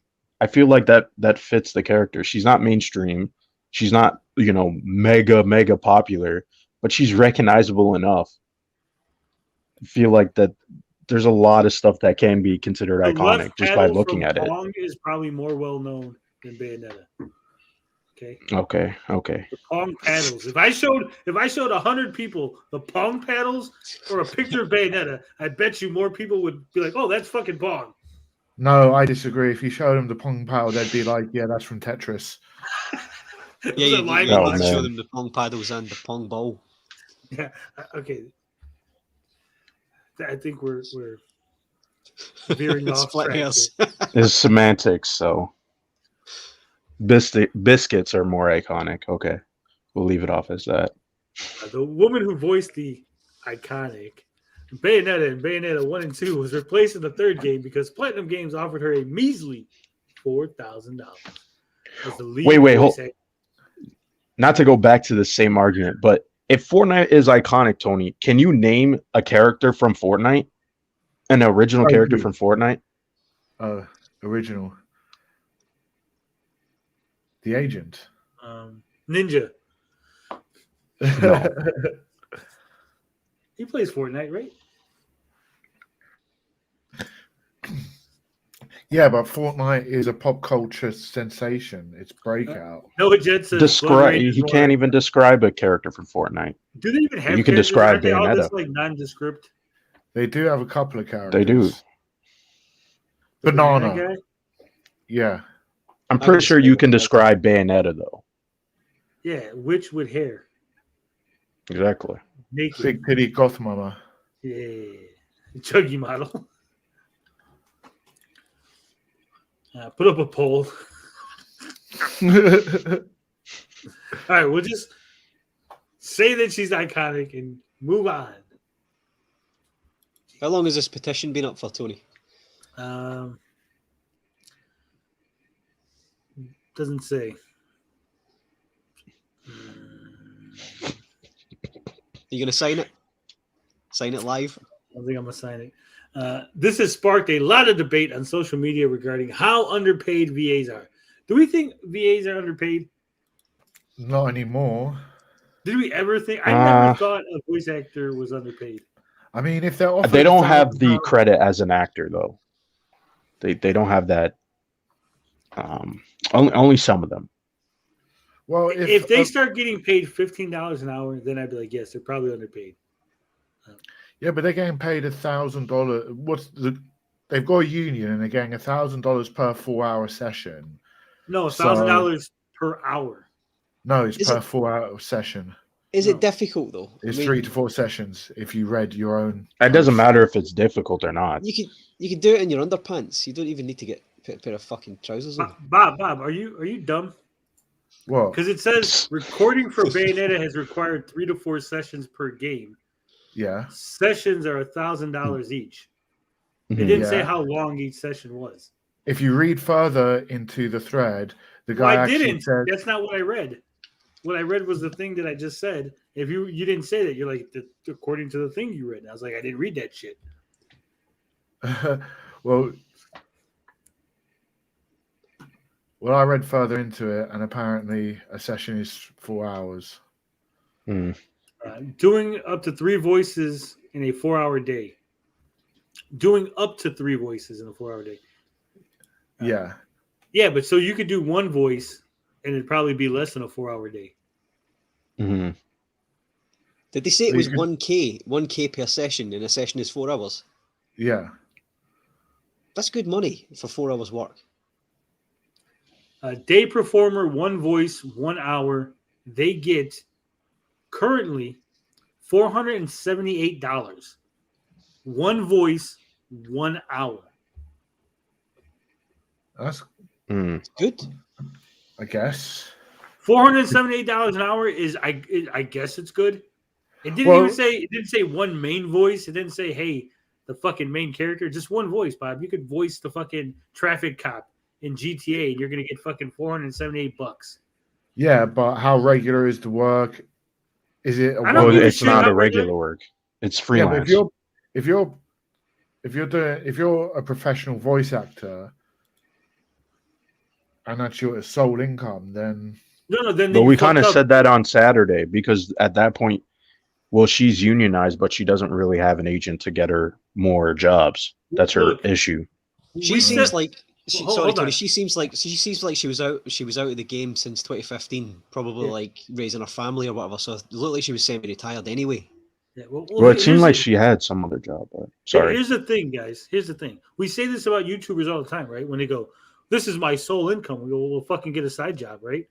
Mm. If you can make $478 for 1 hour of work, but you can't afford to live off of that, then get a fucking side job. You can do a part-time job to fulfill the rest of your needs in order to live. You're not entitled to fucking pay for your lifestyle by voice acting. It'd be nice. Yeah, I thought she what's it called? I thought she was doing other things, but it seems like no, like she actually was trying to keep like this is the only thing that would make her money because that's what she was saying in the video. She was like, "Oh, I can't pay my rent and stuff." So I was like, "Okay." Chupacabra says it's all about that nerd life Fortnite. No, but what I'm saying, I know I'm coming off like an asshole, right? But I'm saying, if you have a job, any job, and you cannot afford to pay your bills from this job, then you either get a better job or you get a second job, right? Yeah. Hmm. Ninja Kitty says voice actors usually get paid by doing a large quantity of roles rather than getting big paydays on one role. Yeah, exactly. The truth is, you're going to get $478 for an hour, but you're probably not just going to do that. You're going to go fucking like Somewhere 6 or else. 7 gigs, boom, boom, boom, boom, boom, and fucking make a nice chunk of change. And that's supposed to hold you over until the next 4 or 5 roles. Hmm. Which she's obviously not been doing because she's not working in the industry for at least 8 years. Yeah. Well, unless she's been doing side projects with them, maybe. But she hasn't been. She doesn't have the Chops. resume that Jennifer. I don't has. even think she had. I don't even think it's about the resume. I think she just doesn't have the relationship with Platinum and Nintendo. Right? Because even if she didn't want it, like this is not her job and she just likes the character, why did you guys have a falling out in the first place? Because you asked for a buttload of money and they're like, we don't need you. You're not fucking Bayonetta. You're just a voice, lady. I mean, she had 8 years to build that connection, so They said, here's our offer. And she said, I don't want to take it. And then they slid her a note that said, fuck around and find out. And now she's finding out. No, the note said, beware. But it was my in groom." Japanese. It was like, Yeah, it said, it was a beware my haiku. groom's insect. It was like a haiku about insects and some shit. But basically translates to fuck around, find out. OnlyFans time. Oof. You can get the OnlyFans from Bayonetta. I mean, it's not looking good on Helena, is it? no. After all this information came out, no. Fucking Freight Trade says, imagine being able to get phone sex from OG Bayonetta. I am. Developers going to make Bayonetta's ass bigger. Fans will calm down. Yeah, like I said, we're kind of assholes here, but realistically, all things said and done, $4,000. That would decent chunk of change, right? Yeah. For a lot of people, I that's think you could have still made more off of that. That's the only thing I had. she probably against could it. have, but apparently they were, if this is to be believed, right? If the $4,000 was the top offer, she tried and they said no. And at that point, she walked away from the job, right? I would have liked to hear what she wanted, because if it wasn't like crazy numbers, right? Like I feel like I would give her the benefit of the doubt. Luster Dog says, is it a gig you have to be at the studio for? I figured these days you can live anywhere and just record from a home studio. Also, you That's can what I'm just fly into the studio. Not for a week or really. two. This is what I'm saying. You could just do it in your pants. Well, no, it all The depends. equipment. You would need a vocal booth. I know Yeah. some voice actors on Twitter, and it depends on the job. If they want to direct you and correct you, it'd be better in person. Yeah, I heard that it doesn't go very good on like Zoom calls and stuff for Yeah. voice acting and direction. So And I've seen people doing voice recordings for voice acting. It's a lot of repetition sometimes, getting the right phrasing, the right tone. All right. So if you make $15 an hour and you work 40 hours a week, that's only $600 a fucking week. All right. So 4,000 divided by 600. Everybody do the math with me. How many weeks is that? That's 6.66. So that's like 6 2/3 weeks of pay. That's over a month and a half of pay for most people. $4,000. Come on now. I mean, but she's not most people though. I think that's a if I weird work comparison. at McDonald's, right? McDonald's makes millions of dollars every day, right? I say, hey, McDonald's, I want $20 an hour. McDonald's says, fuck off. And then I go to Twitter and said, hey, guys, McDonald's. I've been working at McDonald's for 5 years. I am the fry guy at 63rd McDonald's. No one can make fries like me. I'm the fucking fry dude. And they don't want to give me $20 an hour. Let's boycott McDonald's. Do you know how blown out the fuck I would be? Everybody would be like, dude, you're a fucking idiot. Right? But that comparison doesn't even make sense, though, compared to this to what? industry. That's probably why Compared she's to only this got 100, industry. 126 signatures. I don't think people are sympathetic about this as she wanted them to be. Yeah, because people don't understand, like, this, you know, the Well, help with me Hollywood and understand. stuff. What am I missing? I mean, it's just like I wouldn't make the comparison. Like, a lot of people get paid for absorb like nothing. They get paid a lot in that same industry. So Okay, it's well, like the executives at McDonald's get paid a lot. My managers get paid a yeah, lot. because I'm they're gonna make the argument that they have the experience, they have the blah I told blah you I blah. worked at McDonald's 5 years doing fries every fucking day. I make the fries. I'm Yeah. the fry guy. Where's my sympathy? Where's my Twitter outrage? Boycott McDonald's. I'm just saying I Show me wouldn't where make the the comparison. does not act. She's a low-level employee for a company that makes lots of money and who's not happy with her pay. She wants more. They told her no. Then she went to Twitter and cried about it.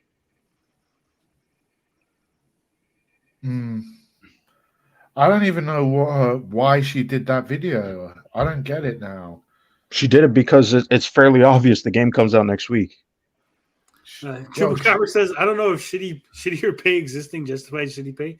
But I'm saying is, we don't even know this is, first off, we established this isn't even shitty pay by their own standards, right? I just think it's bad to compare different industries with their pay. It doesn't make sense. It's like me comparing I'm myself not to comparing the pay.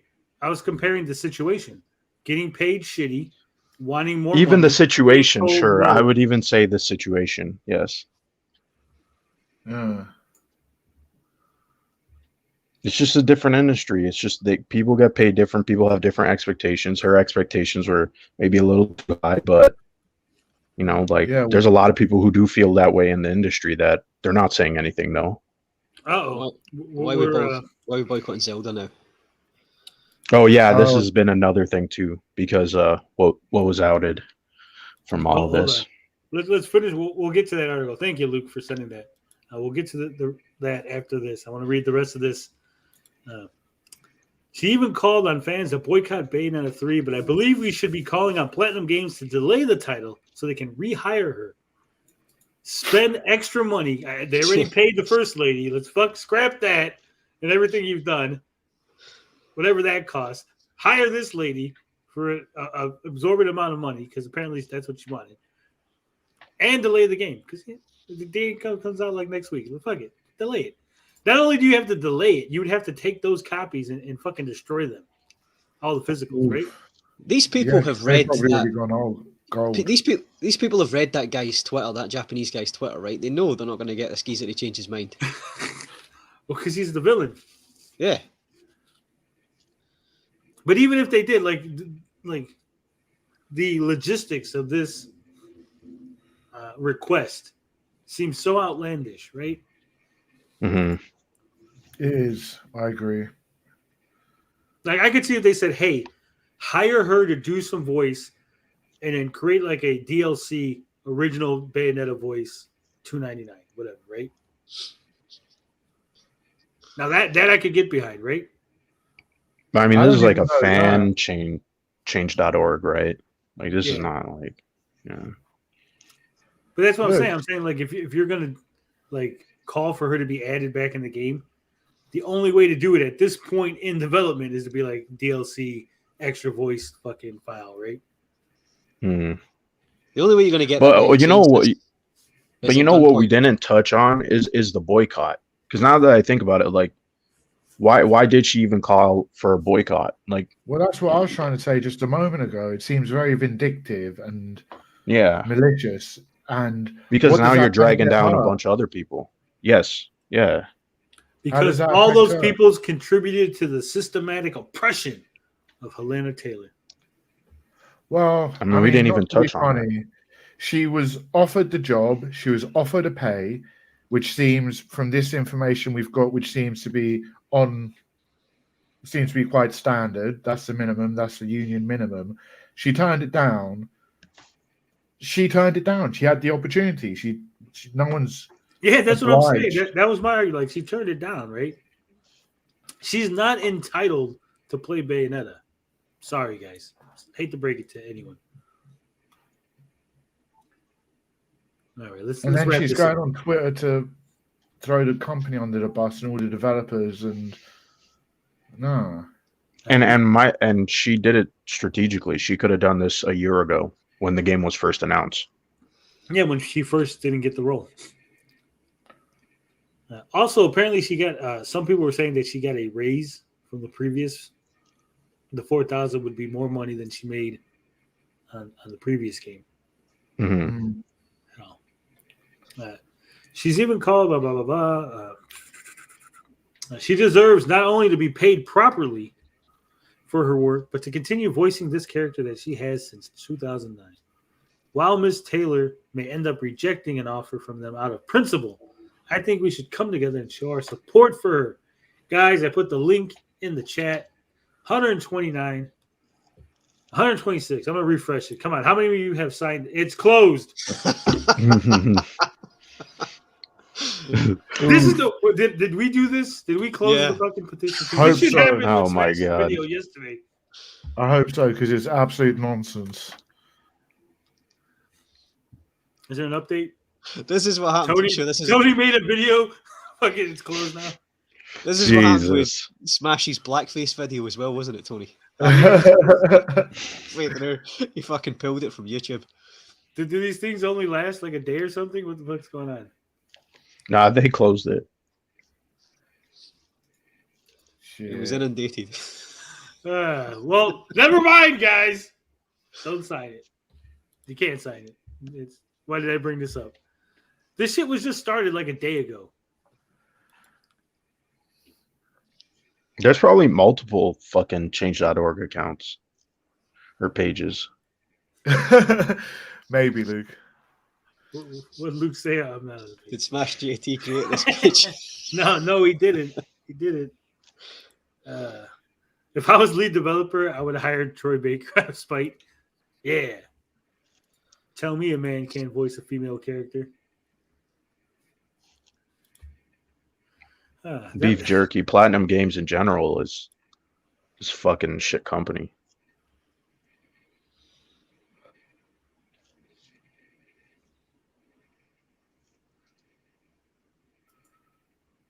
I don't know So, too much about yeah, the this 15th company. is when the change.org petition started.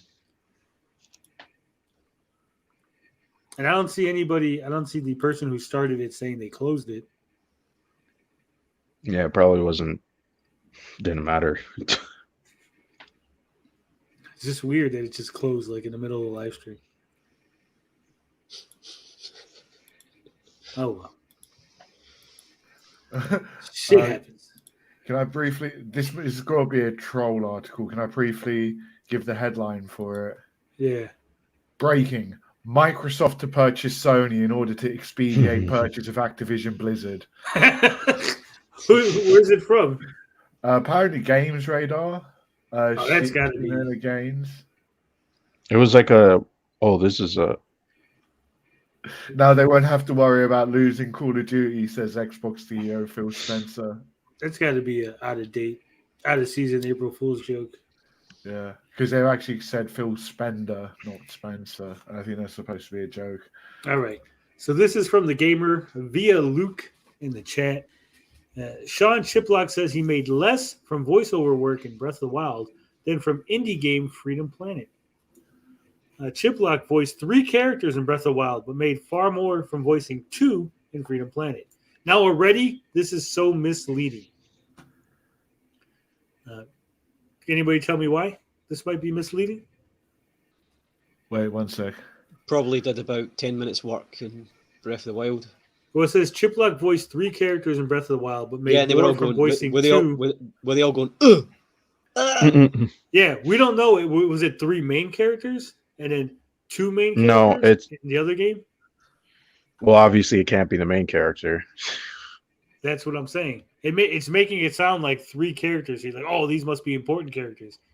Well, he should have. I think he should have put the champions because they are significant characters, but they don't have a major role. Voice actor Sean Chiplock has responded to the recent low payment allegations made by Bayonetta voice actor or former Bayonetta voice actor Helena Taylor by revealing that he made more money from voicing 2 characters in Freedom Planet than he did voicing 3 in Breath of the Wild. Blah, blah, blah, blah, blah. Yesterday, the original voice actor for Bayonetta, Helena Taylor, released a video where she revealed that she didn't return to voice the character because she was only offered $4,000 to voice the whole game. I love how they say the voice the whole game as if voicing the character She's not anything in the whole other, game. right? Yeah. But I'm saying, like, they say it as if to insinuate, like, there was some other, like, she could have voiced half the game. No. Right? Like, of course, you're going to voice the character for the whole game. Mm. But they say that word because it just makes it sound much more like, oh, damn, the whole game? That's like a 60-hour game. You're like, oh, shit. Yeah. Taylor rejected the, quote, insulting offer, one that had actually been increased after a call with Hideki Kamiya. See, the offer was increased. Hideki said, here, I gave you a little bit more money. I give you a little bit more yen. Buy some of that sake. We gonna party tonight, Bayonetta. She's like, nah, I ain't feeling it. And then he said, fuck around and find out. And here we are. Anyway, and couldn't mention the situation due to an NDA, but broke it with her Twitter post saying that they can't take anything away from her anyway, and that she's standing in solidarity with everyone else underpaid for her talent. Sounds like she's broke as fuck. It's like, well, fuck it. They can't sue me because I'm dirt poor anyway. Ooh, hot take for her. They could still sue her, and she could get a big fine attached to her. Yeah. Freedom Planet has residuals. Thank you, Bukaki.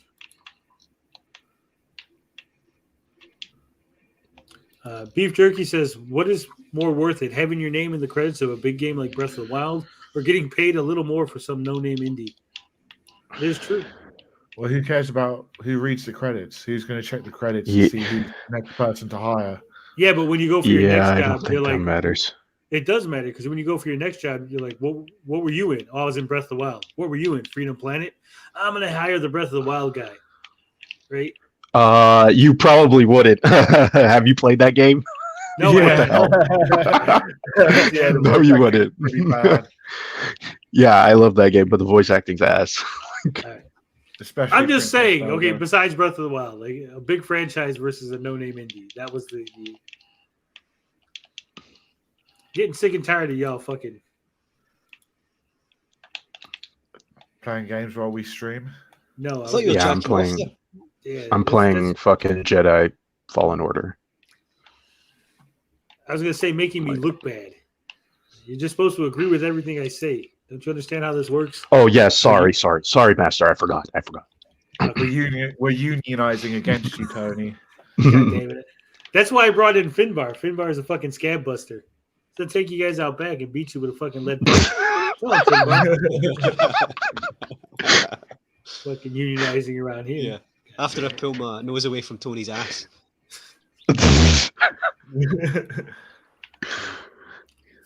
Although 4,000 certainly seem low, not to me.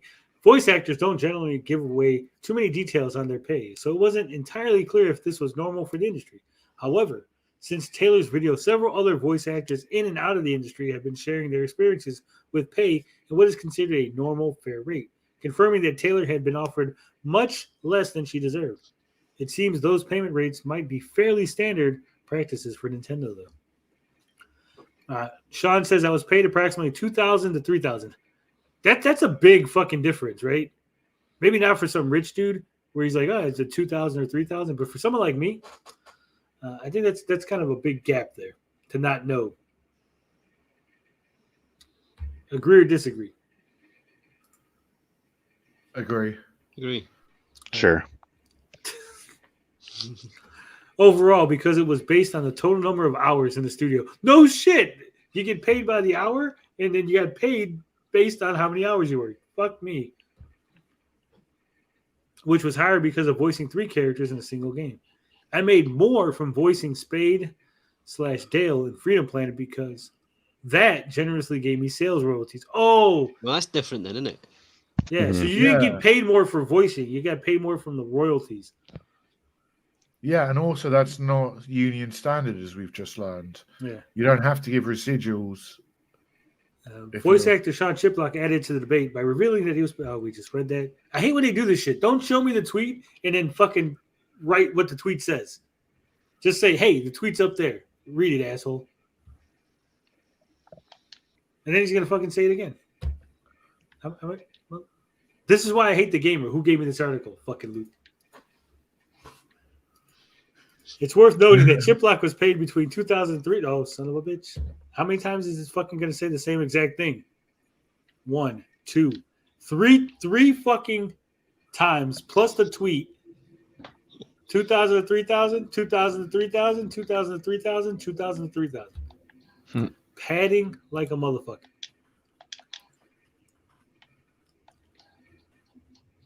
Getting all worked up over here. Getting worked up. Good Lord. Tony's BSing his sheep followers. Everybody in the chat, give me a bat. Out there.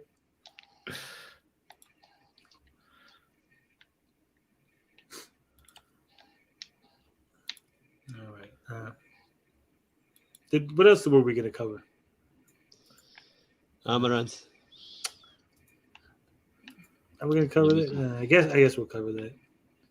That was like the topic. Yeah. Yeah. I mean, just a shitty situation. So. Oh, but RGT says we should boycott Zelda because of Bayonetta. Yeah. Is he being real or was it like a joke? I'm not watching. No, RGT. I don't think. I don't think it was. He was being real. No. That was like more clickbait. All right. So after looking into the Amaranth situation very deeply, I deep dived her content for hours today, making sure I knew all the ins and outs of the situation. Every nook and cranny was explored so that I would get the full, unfiltered picture of what was going on. And I got to say, I think your husband's an asshole. Can we all agree to that? Of course. Here's the thing, and I'm going to say this, and people are probably going to think I'm an asshole, right? We don't know their private situation, okay? We only seen a small snippet of their personal lives, okay? It's very possible that other things had come up in their relationship that caused him to be at this point in his life where he was really upset with her. I'm not saying anything happened. I'm not saying she cheated. I'm not saying blah, blah, blah. But I'm saying is we don't know anything, right? We don't know if they were fighting all week. We don't know if they've been fighting all month. If they've had arguments about money. If he took control of the money because she was spending the money too much. Right? We literally don't know. So just maybe not jump the gun. I know it's a pretty lady who's out there with the tears and the crying and the help me out, I'm in trouble. But, I mean, remember Amber Heard? We all remember Amber Heard, right? Yeah. I'm not saying her husband's Johnny Depp. I'm just saying we all remember Amber Heard. We all remember Pro Jared, right? Yep. That's all I'm saying. Maybe we should let the situation resolve itself and then discuss it. Then decide, hey, dude asshole, or she's the asshole, or both assholes, or I'm the asshole, whatever. But I will say there is a small update. This is from Dextero. Amaranth's team gives update after police visit following husband abuse allegations. A person employed by Twitch streamer Amaranth has confirmed that the broadcaster is alive and safe after a disturbing stream revealed her relationship with her abusive husband. Allegedly abusive husband. Bad Dextero. So there you go. She's alive. She's well. She's not dead. I would say give it space. I know everyone wants to jump the gun. Everybody wants to be quick to make a decision on these kind of things, but I found in personal matters like this, it's really none of our business. We should just chill out, take a step back, let the situation resolve itself, and then discuss it. But that's just my take. What do you guys think? Agree, Yeah, well, disagree? she put it I out think there it's in a fair public. take. Yeah, it's a fair take. She put it out there in public, which she shouldn't have done if it was as bad as it. She was Well, making it out. I think she put it in public for to see, like, like I'm not making up this bullshit. So Or Yeah, to get more donations. Yeah, I mean, if she's in that much danger and he's that bad, wouldn't it be risky putting it out in public if he's part of the business model? Like, I don't think so.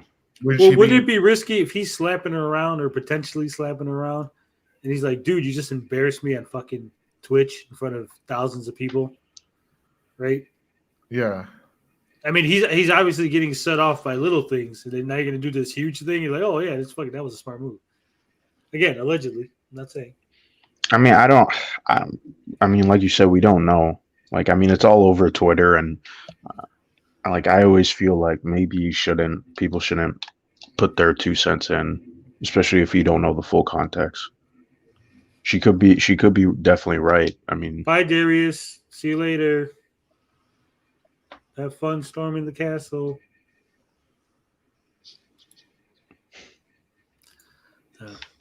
All right. Now that we got those things out of the way, like I said, Amaranth, give it some time. Don't play into this. Don't feed into the whole drama of the situation. Personal business, not our business. This isn't something that really affects anybody. This isn't like a Twitch policy. She didn't get banned for something. It's a personal matter. And I would give her the proper space to handle it. And then, like I said, see what happens from the fallout afterward. I know hope that YouTubers are not going to nothing do that. happens to her. Yeah, well, I Yeah, of hope, course. obviously. But I'm saying, like, is she going to get divorced? Is she going to stay with him? Is she going to break up with him? Is it going to turn out that she's lying? He's lying? Whatever. Let the courts decide and let the proper authorities and all that fucking handle it. Yes. Maybe she needs a step back from fucking public life to handle whatever it is that's going on. Maybe that's what is exacerbating the situation. Again, because I don't know and neither does anyone else. Right? Yeah. I mean, she has said, she said she's, I read in an article, which one of the articles you shared, she's committed to leaving her husband, and that it was like part of the business plan that she maintained that she was single, in agreement with her husband. But That's why I do it. I pretend like I'm single so the ladies can give us our money. Hasn't worked yet, but I mean, a lot of people were like upset about that. I mean, like, well, are you surprised though? I will agree to some extent, right? She did lie, and she did lie in a purposeful manner. Whether or not it was the husband's idea or her idea or together idea, she still went and did it, right? Unless he was like really like holding her by the hair and putting her in front of the camera, like tell them they're fucking single, right? She fucking did it. Okay. No, I'm not denying that, but I feel like people were like having a problem with that. It was like, well, there is a problem with that. She lied purposefully because whether we like to admit it or not, there are people out there who form emotional attachments to people that they see on stream and think, hey, if I give them a little money, they'll give me attention, and that makes them feel good, and that gives them the attention that they lack in real life. Whereas if they know that the person has somebody, they're like, oh, I have zero chance with them, I'm not going to give them money. This is now a transaction. It goes from being a personal relationship where they think they're friends with the streamer or they think that maybe they got a chance to, oh, no, this is a business deal, which it always should be a business deal, right? I'm a streamer. You're a fan. You give me money because you want to support me, not because you want me to be your friend and not because you want me to take you out on a date or something, right? yeah, I mean, it is a very like sketchy line though. You know what I mean? Freight Train says her being married made it hotter for a lot of guys. I mean, there are some people who do that. Yeah. Yeah. I mean, come on, like, you think she would have got if they didn't think that they were going to get more money for her portraying herself as single, they would have just been upfront about her being married. I think maybe some dudes are Yeah. probably upset because they gave her money and they're like, "Fuck, some dude got the money. Now I'm a cuck." Fucking gave money to some lady that gave it to some dude. Like that's just fucking weird. Yeah. I mean, you gave the money regardless. Like that's why I'm like, well, Yeah, but what it's I'm on saying them. is it's their intention for why they gave the money. They're probably thinking, well, if I knew she had a husband, I would never gave her money. Right? Again. I think that's just rationale, but yeah, okay. All right. So we got one last thing to talk about. Hopefully we can get this all knocked out before Mr. Finbar Saunders has to go because his wife is very upset that we kept him for 6 hours. Yeah. He's like, yeah. She's asleep now. Let's just keep going until she wakes up. Oh my god! Oh, we're gonna see get another fucking Amaranth. shit. It's gonna be reverse Amaranth as Finbar is getting yelled at. No, you'll just they'll find my body in the woods. It won't be any. Oh my god. He'll just go quiet all of a sudden. Like, what's fucking happened to Finbar? Does the camera will shake? Fucking. All right. So, as you know earlier, I made a video about the Intellivision Amico Portland Retro Game Expo. Just happened. There was a lot of people there, a lot of people from different companies, people mingling, people talking, and the word on the street, the little birdies flew home and said, "Hey, Tony, Digital Eclipse is going to be releasing both Cloudy Mountain and Night Stalker multi-platform with a limited run games release physical on the Switch." Now, I'm 100% sure this is happening. I trust my source. I have proof.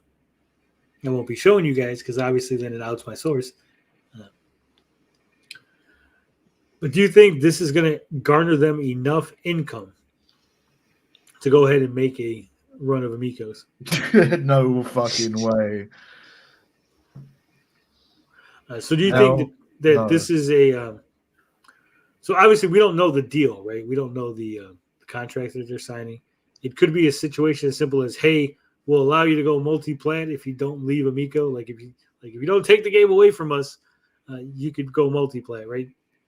Because I swear to God, we're still coming out with Amico, guys. Because I'm sure these guys are like, hey, it's been fucking 2 years. We got to do something with this game, this time that we spent on it.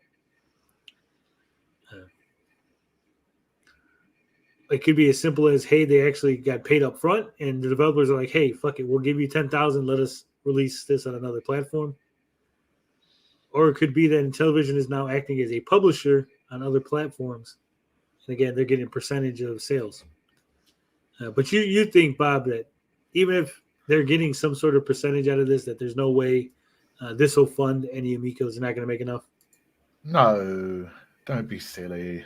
Of course not. I mean, how much did they... I mean, they haven't got any money at the moment, we're assuming.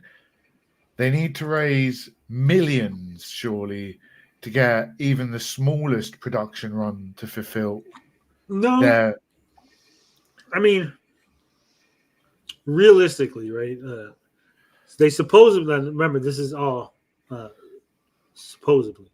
Supposedly, they have the parts to make like 100 Amicos. By hand. By hand, right? They just don't have the ability. Like, I guess Phil Adams is too old and shaky to like. They don't like, hey, don't give him a fucking soldering iron. Phil Adams is too fucking shaky. He's too old. He's falling asleep in the middle of fucking Amico making. I mean, this could fund where they hire some people. Like, hey, come in and build some Amicos for us. It could be a situation where they're like, hey, they gonna go back to ARC and beg them and say, hey, you got the line and everything ready for us. Now here's some money. Can you make us Amicos?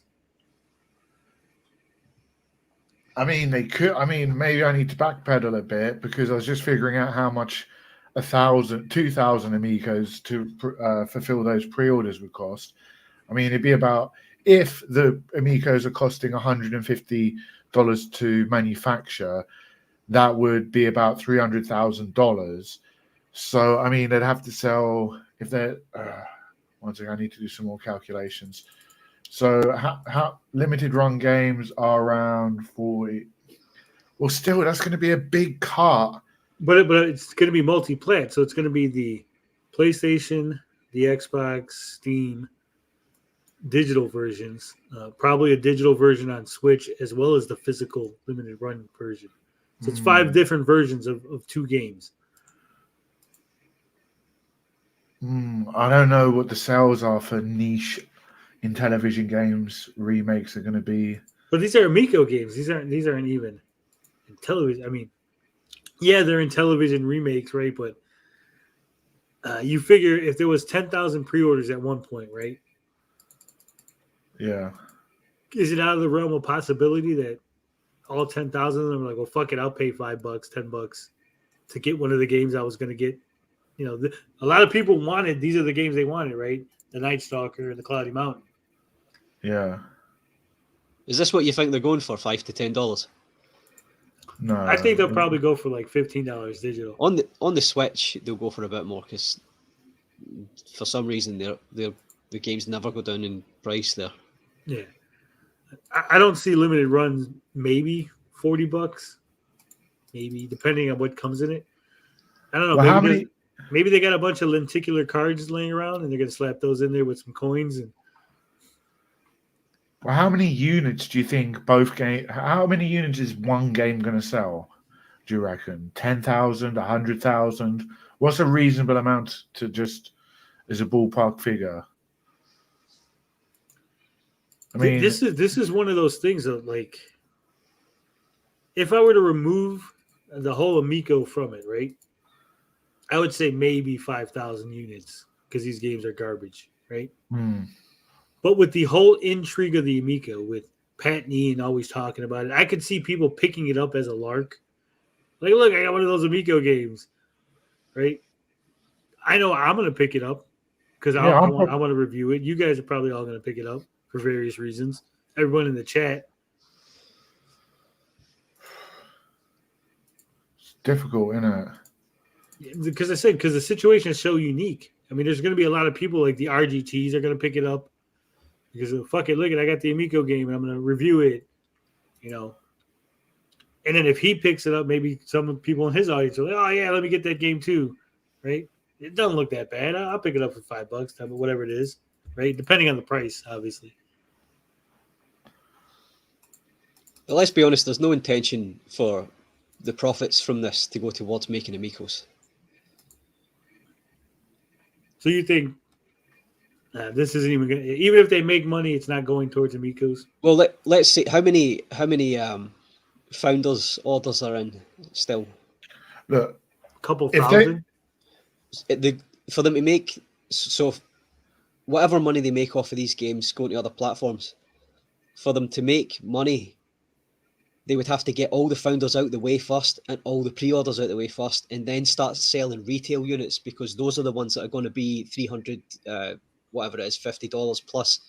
The founders and the pre-orders are all locked in at that lower price. So they're going to lose money making each unit. Maybe they just want to get the pre-orders so they can be like, look, see, we didn't steal your pre-order money. We gave you the pre-orders. But that would make less sense than them just running with the money. Yeah, but if they run with the money, then they might, with all the scrutiny that they're facing, maybe Phil Adams like, fuck, we gotta do something.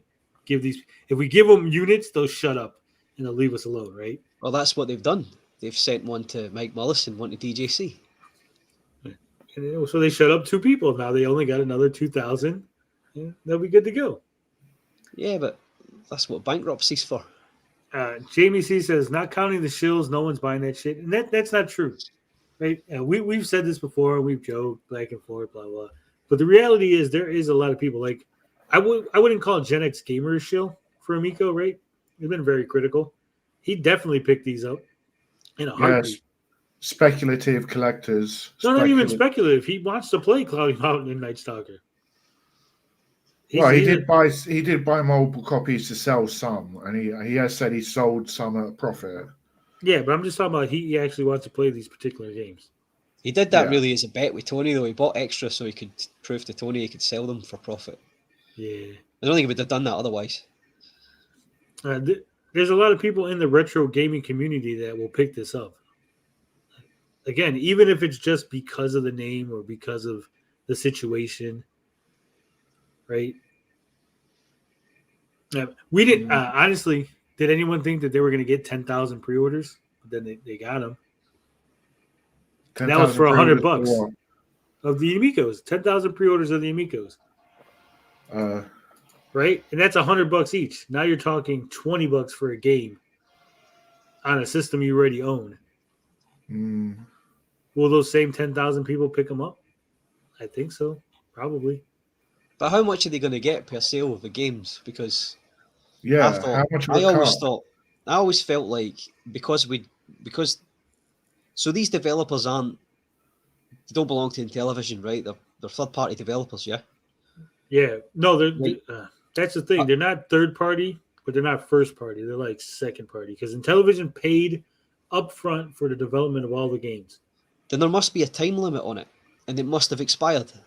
That's the only thing I can think. It's the same as that email that came out before, the one where the German company said, we're licensed them to go to other platforms. So there must have been a time limit that's expired. You think this is just it is going to happen, but Intellivision's just not going to get anything out of it? I don't think they'll get much. They'll get something. If you're saying they're second party, it means they've got some interest in.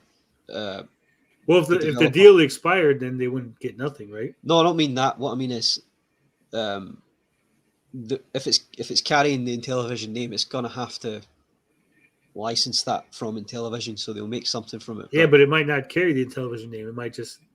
I'm sure it will somewhere, Tony. I mean, it could just be like Night Stalker, Cloudy Mountain. Especially Night Stalker, because that came out in Intellivision originally, didn't it? It did, but what I'm saying is, because of the again, we haven't seen any of the contracts, right? But like you said, maybe the deal expired. Maybe it was, hey, if you don't release the Amico within 2 years, we can take our game somewhere else, and we own it, lock, stock, and barrel. That has to it's not own it lock, stock, and barrel as such, but that there'll be something in there. There'll be something in the contract that lets them make a profit from the work they've done. If the Amico doesn't release, and it hasn't so far, they can't wait forever. They've got a finished game, obviously, otherwise they wouldn't be doing this. And they're really just marking time, waiting for them to finish the console. The console's not getting finished, so they must now be at the point where they can say, right, we need to take this and make money from it. We've spent money making it. Yeah. Adam Wilson says, I love the shows are saying, look, this is absolute proof that the Amico exists. Well, we knew it existed in some form. We've seen the fucking demo units, right? We knew they had stuff in a shell. I have a fucking empty shell. So we know it existed in some form. That was never in question. The question has always been, do they have the funds to make retail units? And a retail unit is a unit that can be sold at a retail store. And not just that, do they have the FCC certification to be able to sell these at retail? Well, not just that, but they also have HDMI labels on their Amico, and apparently you can check on the HDMI website because we think of HDMI as like some just term, right? Like, oh, that's the HDMI port, but it's actually a company that owns like that name. It's like a brand, right? And so you actually have to get a license for that. And apparently they don't have the license for HDMI to put that on their product. Maybe they didn't know, like most people, right? That'd be a big fail. So it's like when Polium stuck that Touch ID. Yeah. They're like, no. We're just saying that so you understand. It was a placeholder word. HDMI is an alliance between all TV makers. Yes, but the actual HDMI itself is owned by somebody that you have to license it from. It's like Blu-ray. They put it on the Reddit. So you know it's official if it goes on the Reddit. Then the other game, the third game that I showed off, I can't say what it is. It's just been hinted at. Oh, file under r/whoosh. Yeah, so That game always looked interesting, but I think it's going to have to be a lot of like changes to it. I don't see it releasing the way it was intended to be released. No. Bukaki says, and I never thought I'd say that phrase, HDMI Licensing LLC is a wholly owned subsidiary of Lattice Semiconductor. Lattice. I don't want lettuce, Bob. Lattice, not. Bob, it's pointless. He says Laura Croft. You can't teach him. I also say Arkham when I mean Arkham. Say avocado, Bob. Avocado. Alvarado. Now say taco. Taco. Defamation. Defemination. It's all right. Finbar says sex. What do you mean 6?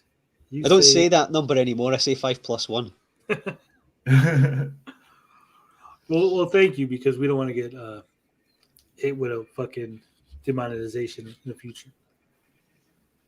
No, because we've been squeaky clean up until now, right? Yeah, we're a family-friendly podcast. Haven't you heard? Does every device with HDMI have to pay a license fee? Yeah. Jamie C's asking me to say Say Glasgow. Glasgow. Glisky. Glasgow. Bob, say Snuffleupagus. Snuffleupagus. Now we're just going to sit here like, hey, say this word. Say that word. Hey, you with a funny fucking accent. Say this monkey dance. Anti-disestablishmentarianism. Jamie speaks exactly like I speak, so it's not even funny to him. All right.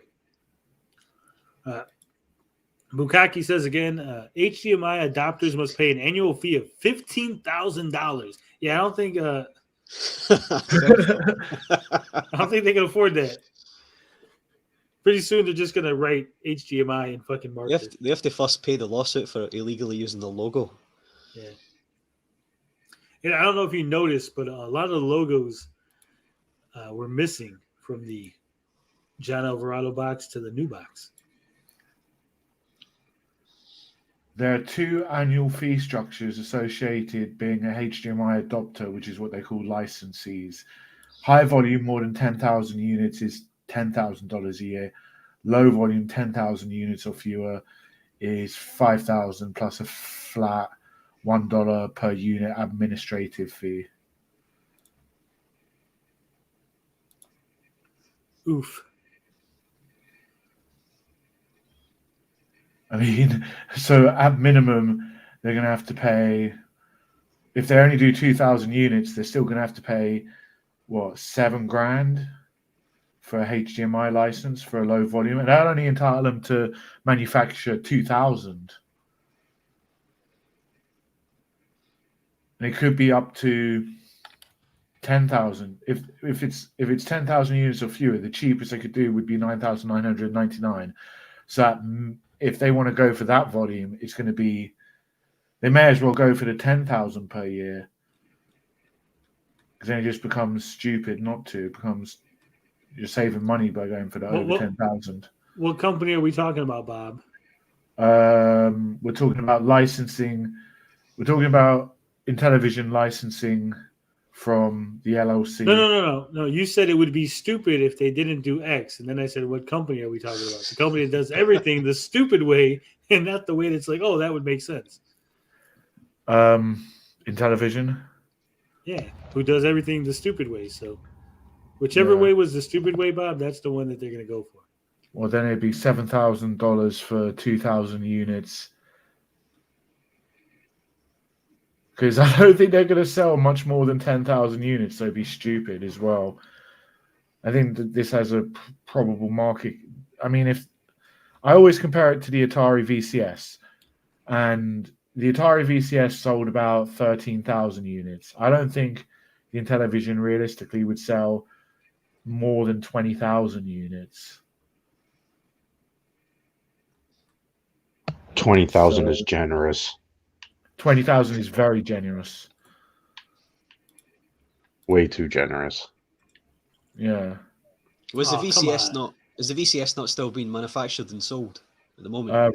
I'm hearing murmurs that they're winding down the VCS.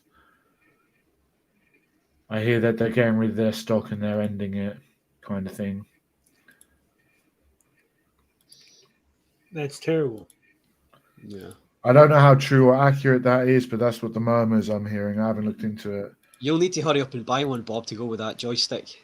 I can use it with my PC and an Atari emulator. Yeah, that's when you're not fucking throwing it against the wall for being shit. Or sitting on it because, Bob's a freak. You said the What? stick wasn't long enough. It wasn't long enough. It wasn't thick enough. It was hollow and empty. It didn't scratch the itch. No. Oh, shit. All right, so as you can see on the screen there, Oh, is this a side-by-side comparison? Is it? yeah, it's a side-by-side comparison between the John Alvarado box and the Mike Mullis box. Now, there we What go. are you So, gonna- What are you going to point out which everyone's missed? Well, one on the right's got the Peggy rating on it. Yeah. No, the the Peggy. Is that this the European one, right? Peggy. yeah, And you guys have ESRB. ESRB. Yeah, but there is no ESRB rating. Unless this is it. It's hard to tell. This might be the ESRB rating. But as you can see, Crayola is on this box. No Crayola. Harlem Globetrotters. No Harlem Globetrotters. I can't Hot quite Wheels. see because we're in the way. What's that? Our boxes are in the way. Our faces. Our avatars are in the way. Yeah, that's better. Oh. So Yeah. do I got to go over this again? So again, Crayola, no Crayola.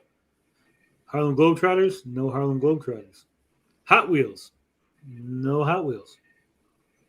This is obviously MLB, Sesame Street, Care Bears. I don't know what this is. I don't know what this front one is. But the image is the same. The safe, altogether fun. The writing. The 6, whatever this shit is. 2 controllers. Nice fucking thing. Here's how the controllers work. So it's just several logos missing. Whatever this is, it's not on there either. That's the. I think that's the Peggy sign for violence in the games. Thought I had no violence. You have to with Peggy. You have to have different icons for different things. Yeah, the fist is violence. I just double checked. If your game has violence, you have to advertise. Family with, friendly console. Have you got a still of the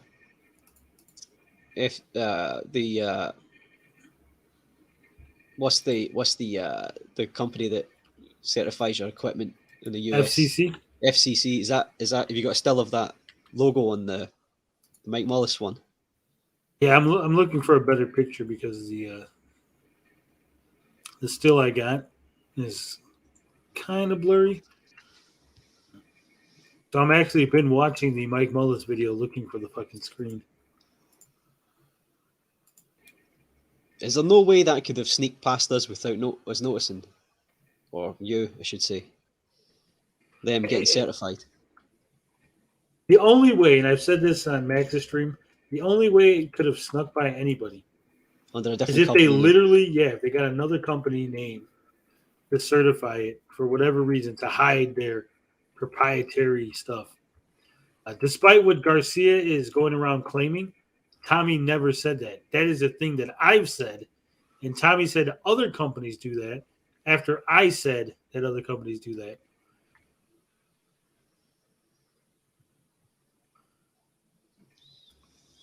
So, yeah, I got a better picture here. I'm going to take a screenshot real quick so I can cut out the non-essential parts of this. Because, like Mullis's face. Oh, that's essential. We're going to put that in fucking HD, big screen.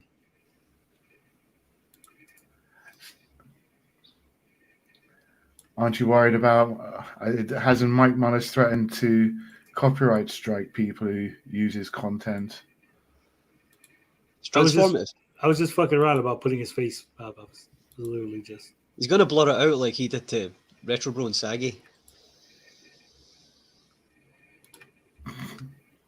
No, it was Saggy. It was not Retro Bro at all. And that was fake news. Retro Bro has denied that it was him. Says fake news. He didn't sound sure though, to be fair.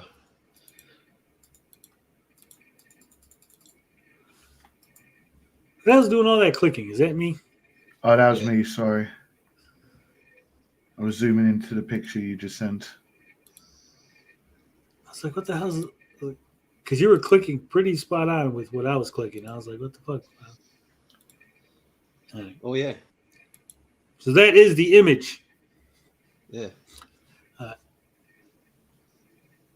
Now, you'll notice there's the FCC logo right there. I mean,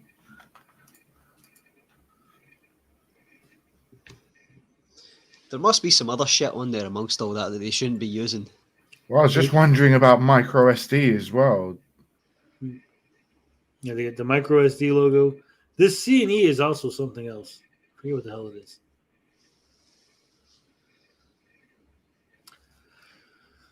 Other than that, I mean, it is identical to the one I have, minus the, writing on it, the holes. So the CE one is a European one, and I think it's the same. I think it's the equivalent to your FCC. Yeah, Conformité Européenne. That's a lot of text for a foot bath. Yeah. Marketing is a regulatory standard that verifies certain products are safe for sale and use in the European Economic Area. It works as a trade passport in a way to indicate that the product complies with the applicable European Union regulators and directives. Well, that's fine for us in Britain because we're no longer in the EU. Okay, so we can look up a list of all the products that have been CE certified in the EU, and if it's on there, then so Bukaki Biscuit Brotherhood says, looks like they applied for FCC in 2021 and received a grantee code, whatever that means. He says registered by Jeff Barnhouse, who's no longer with the company. This grantee code does not yet have an FCC ID registration, but it says that too. Okay, so what that grantee code is, so they went to the FCC and tried to pass and they failed. That grantee code is just the code they use when they put it in the system to mark whether or not they failed or passed. If they passed, then they would have gotten an FCC ID. This is like the grantee code puts you in line, right? Like, all right, you're now in the system. You can go take it to be fucking tested.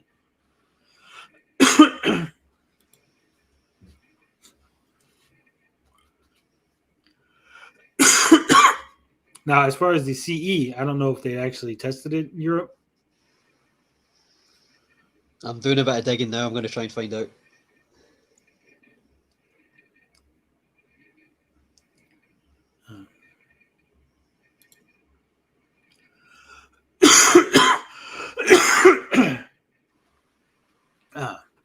Now, apparently on the controller, there's also some markings.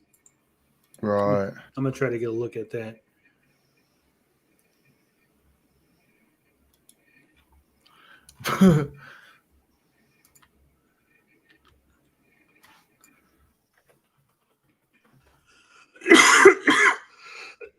Oh, shit, I'm dying again. I don't know if you guys noticed, but when he did his unboxing, if you watched it, he didn't want to show the back of that card for some reason. Yeah, he was covering it with his finger. I noticed that. I don't know if that's because it had a unique DLC code or something, or if it unlocks an item. That's the only guess I could make. Or it said something like the old Intellivision logo, the original logo, and he didn't want you to see it. Because I could have swore I kind of seen a hint of it at one point. Fuck me. As usual with everything in the EU, you've got to jump through a lot of hoops to find out if something's CE certified. Right. Yeah, that's what I was afraid of. All right, I got the.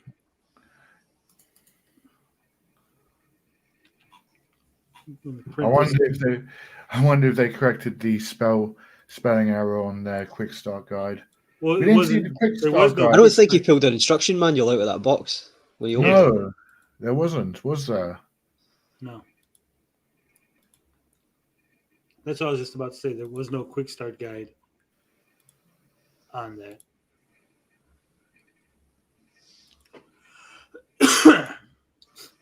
I'm sorry for us being ill prepared, but blame it on Andy. He threw it all off. Blame everything on Andy.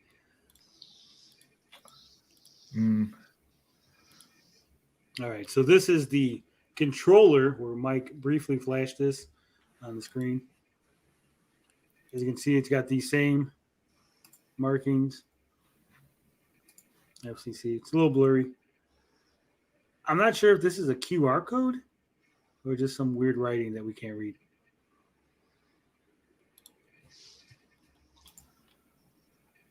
I don't know. It kind of looks like a QR code, but I don't know.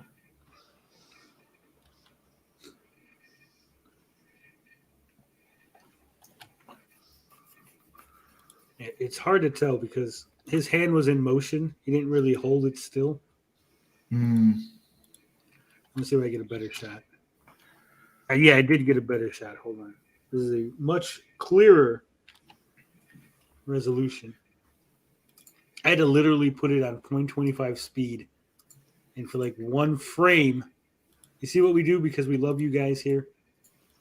For one frame, it fucking cleared up just a little bit better. Well, This what is have like we going through the trailer for an MCU movie. The teaser trailer. Yeah, but usually Sure. people do that before the fucking stream, not like in the middle of the stream. Yeah, but this is a special, isn't it? Oh, that's true. Forgot. I know that, Carlo. I know it's fair use. We know it's fair use. But it seems a majority of YouTubers don't understand how copyright and fair use actually works. Yeah, And it's a QR code, isn't it? I specifically asked the question to a copyright expert if someone doesn't want you using their content, which is published to a public website like YouTube, can you still use it under fair use? And the answer came back pretty much, yeah. Bukaki says, fuck it, just write FCC and HDMI with a Sharpie. I do not have the COVIDs. I do not. They're going to need to scrub them out with a Sharpie soon.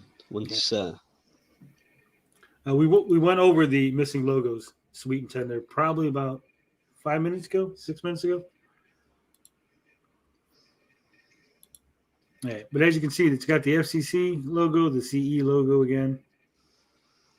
And then maybe this is a QR code for safety or for the battery or something.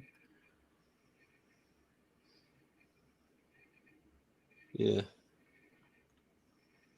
For some reason, I don't know if this is just the image, but it almost looks like now that this is a separate piece. Like this is the battery that you could take in and out. Because it looks like there's. Like I think it's just a mold in the plastic. I don't think it separates. Because it's got there's no screws on that part to remove it. There's only screws on the main body. Yeah, but maybe it has like a plug, so you like kind of jam it in and then just pop it off. We'll have to ask Mike to. I don't know what you mean by that. Pop it on. Tony reckons that part in the middle is separate from the.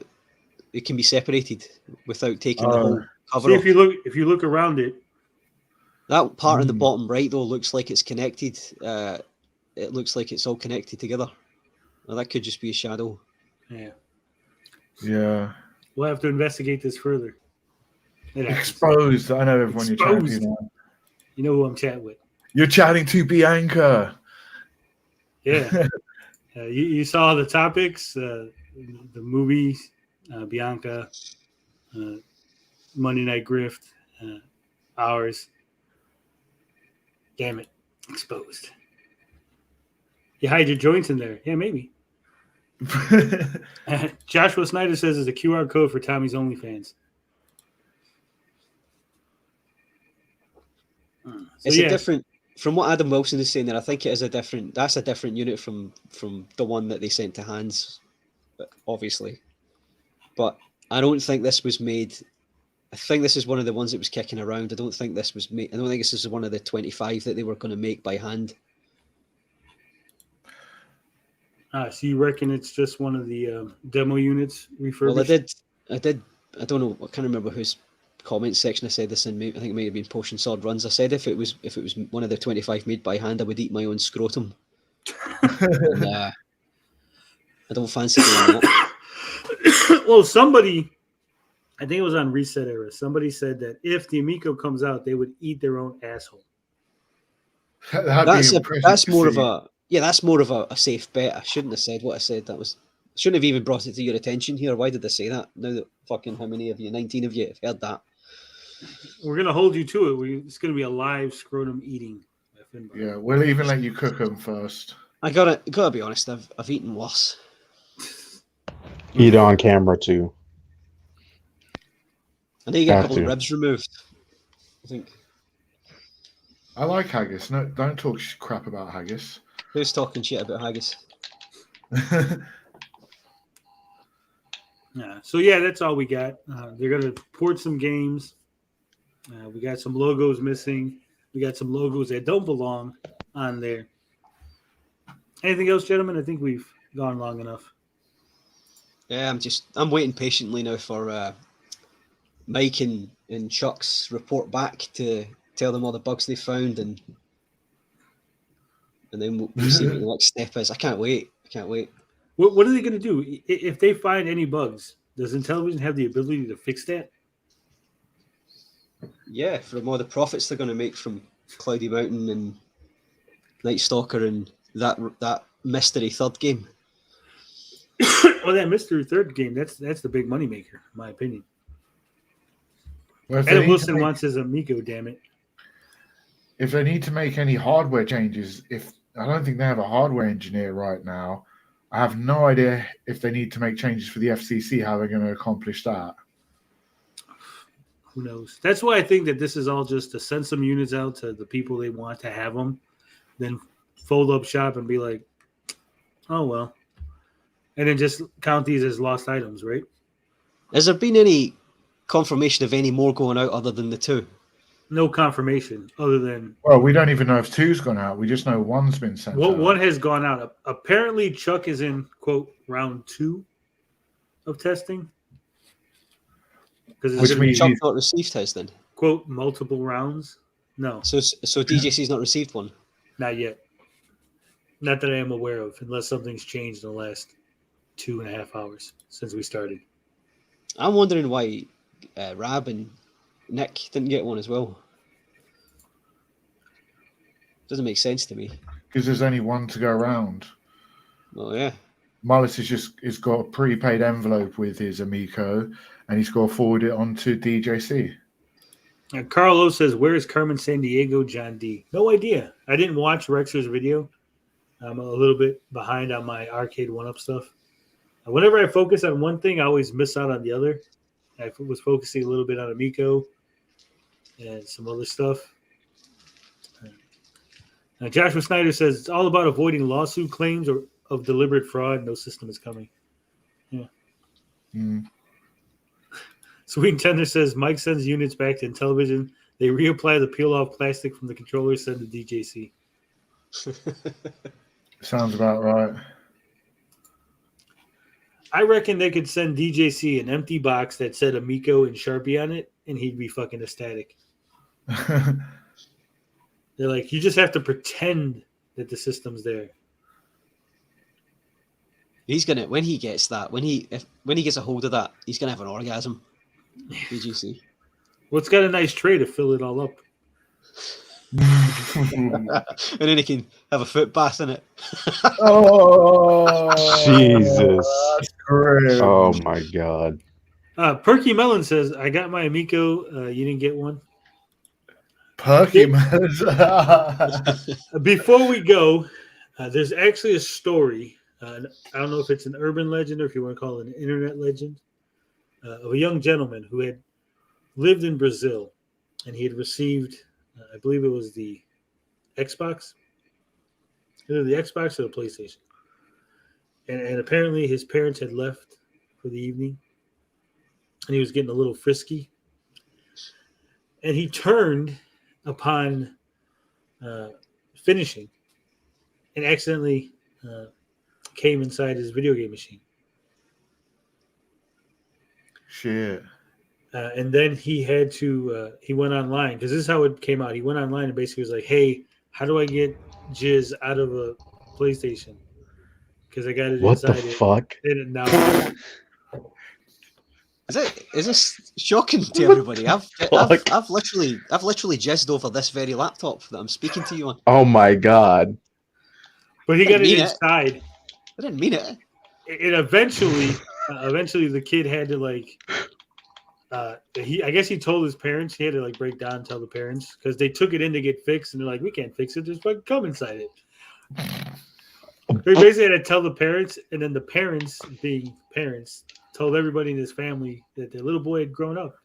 He's now whacking it. Oh my god. Yeah, I know Put everybody it in doesn't do rice. it. I know everybody doesn't do it, Chupacabra, but let's say 10% of the people do. I'm just one of the 10% that did. See, Blinded's trying to do it now. Listen, he's gonna do it. Listen.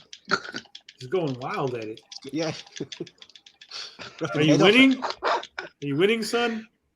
I'm winning. I'm doing more than just winning. I can That's also not how you Hey, play you- Jedi Fallen Order. Huh? Here we That's go. No, code, Bob. it That's wasn't- code. Okay, so I was mistaken. It wasn't a PlayStation or Xbox. It was a Dreamcast. Oh my god. And I will put the link to the video.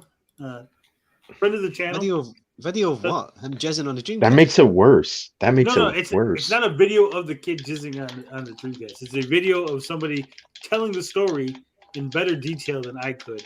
Friend of the channel, Justin Wang, did a video on it.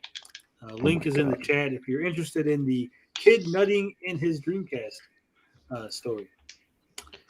Did he with jizz that- in it or on it? In it. I guess he had the The door ports? open. Tray open, yeah. Oh, the tray open. Okay, I was thinking No, the because it's ports not a maybe. tray. It's like, isn't it like a It's a pops lid, up? yeah. So Yeah. the lid, the Dreamcast had a lid on it. So he's jizzed all over Oh the my laser. God. Then. So yeah, so it Jesus. was open. He turned inside, got the laser all dirty, and they couldn't. And he went online. Was like, dudes, how do I clean this? Like, I need help because fucking just in my Dreamcast. And he had just got it. And like, I guess in Brazil it was expensive and hard to get. Why would you even do that then? What the fuck? That wasn't his plan. He was just in His the plan. room having a good time, and he turned in the wrong direction, and Oh, okay. it was a perfect storm. He was playing that Leonard Nimoy game and got overexcited. Seaman. Was it Seaman. Nimoy? Yeah. Yeah. See, look at Even- Bukaki says Dreamcast was such a good console that a boy in my country once ejaculated on it. The story is 15 years old, but it really never gets old. Yeah, it might be the same story. If you're from Brazil, this is about that kid. So that's why retro consoles from GameStop don't work properly. Oh Jesus. Oh my god. Oh, the video is so good. You gotta watch this Wang video. Yeah, so I suggest you watch the Wang video. It is fantastic. Friend of the channel. Hopefully, we'll have him back for the Christmas episode like last year. But that's enough name dropping. Don't forget, like the video, share it with your friends, and of course, subscribe because we are so close to that 1,000. I can taste it. And if we get that 1,000, maybe Bob will have a good take. He's promising at 1,000 he will have a good take for us. Fingers crossed. Please tell me it doesn't taste like jizz. Oh my god. I said good take, not good taste. Well, you said you can almost taste it, so I'm hoping Oh, it doesn't no. taste like jizz. I wouldn't know, but it's kind of minty, a little bit like pineapple.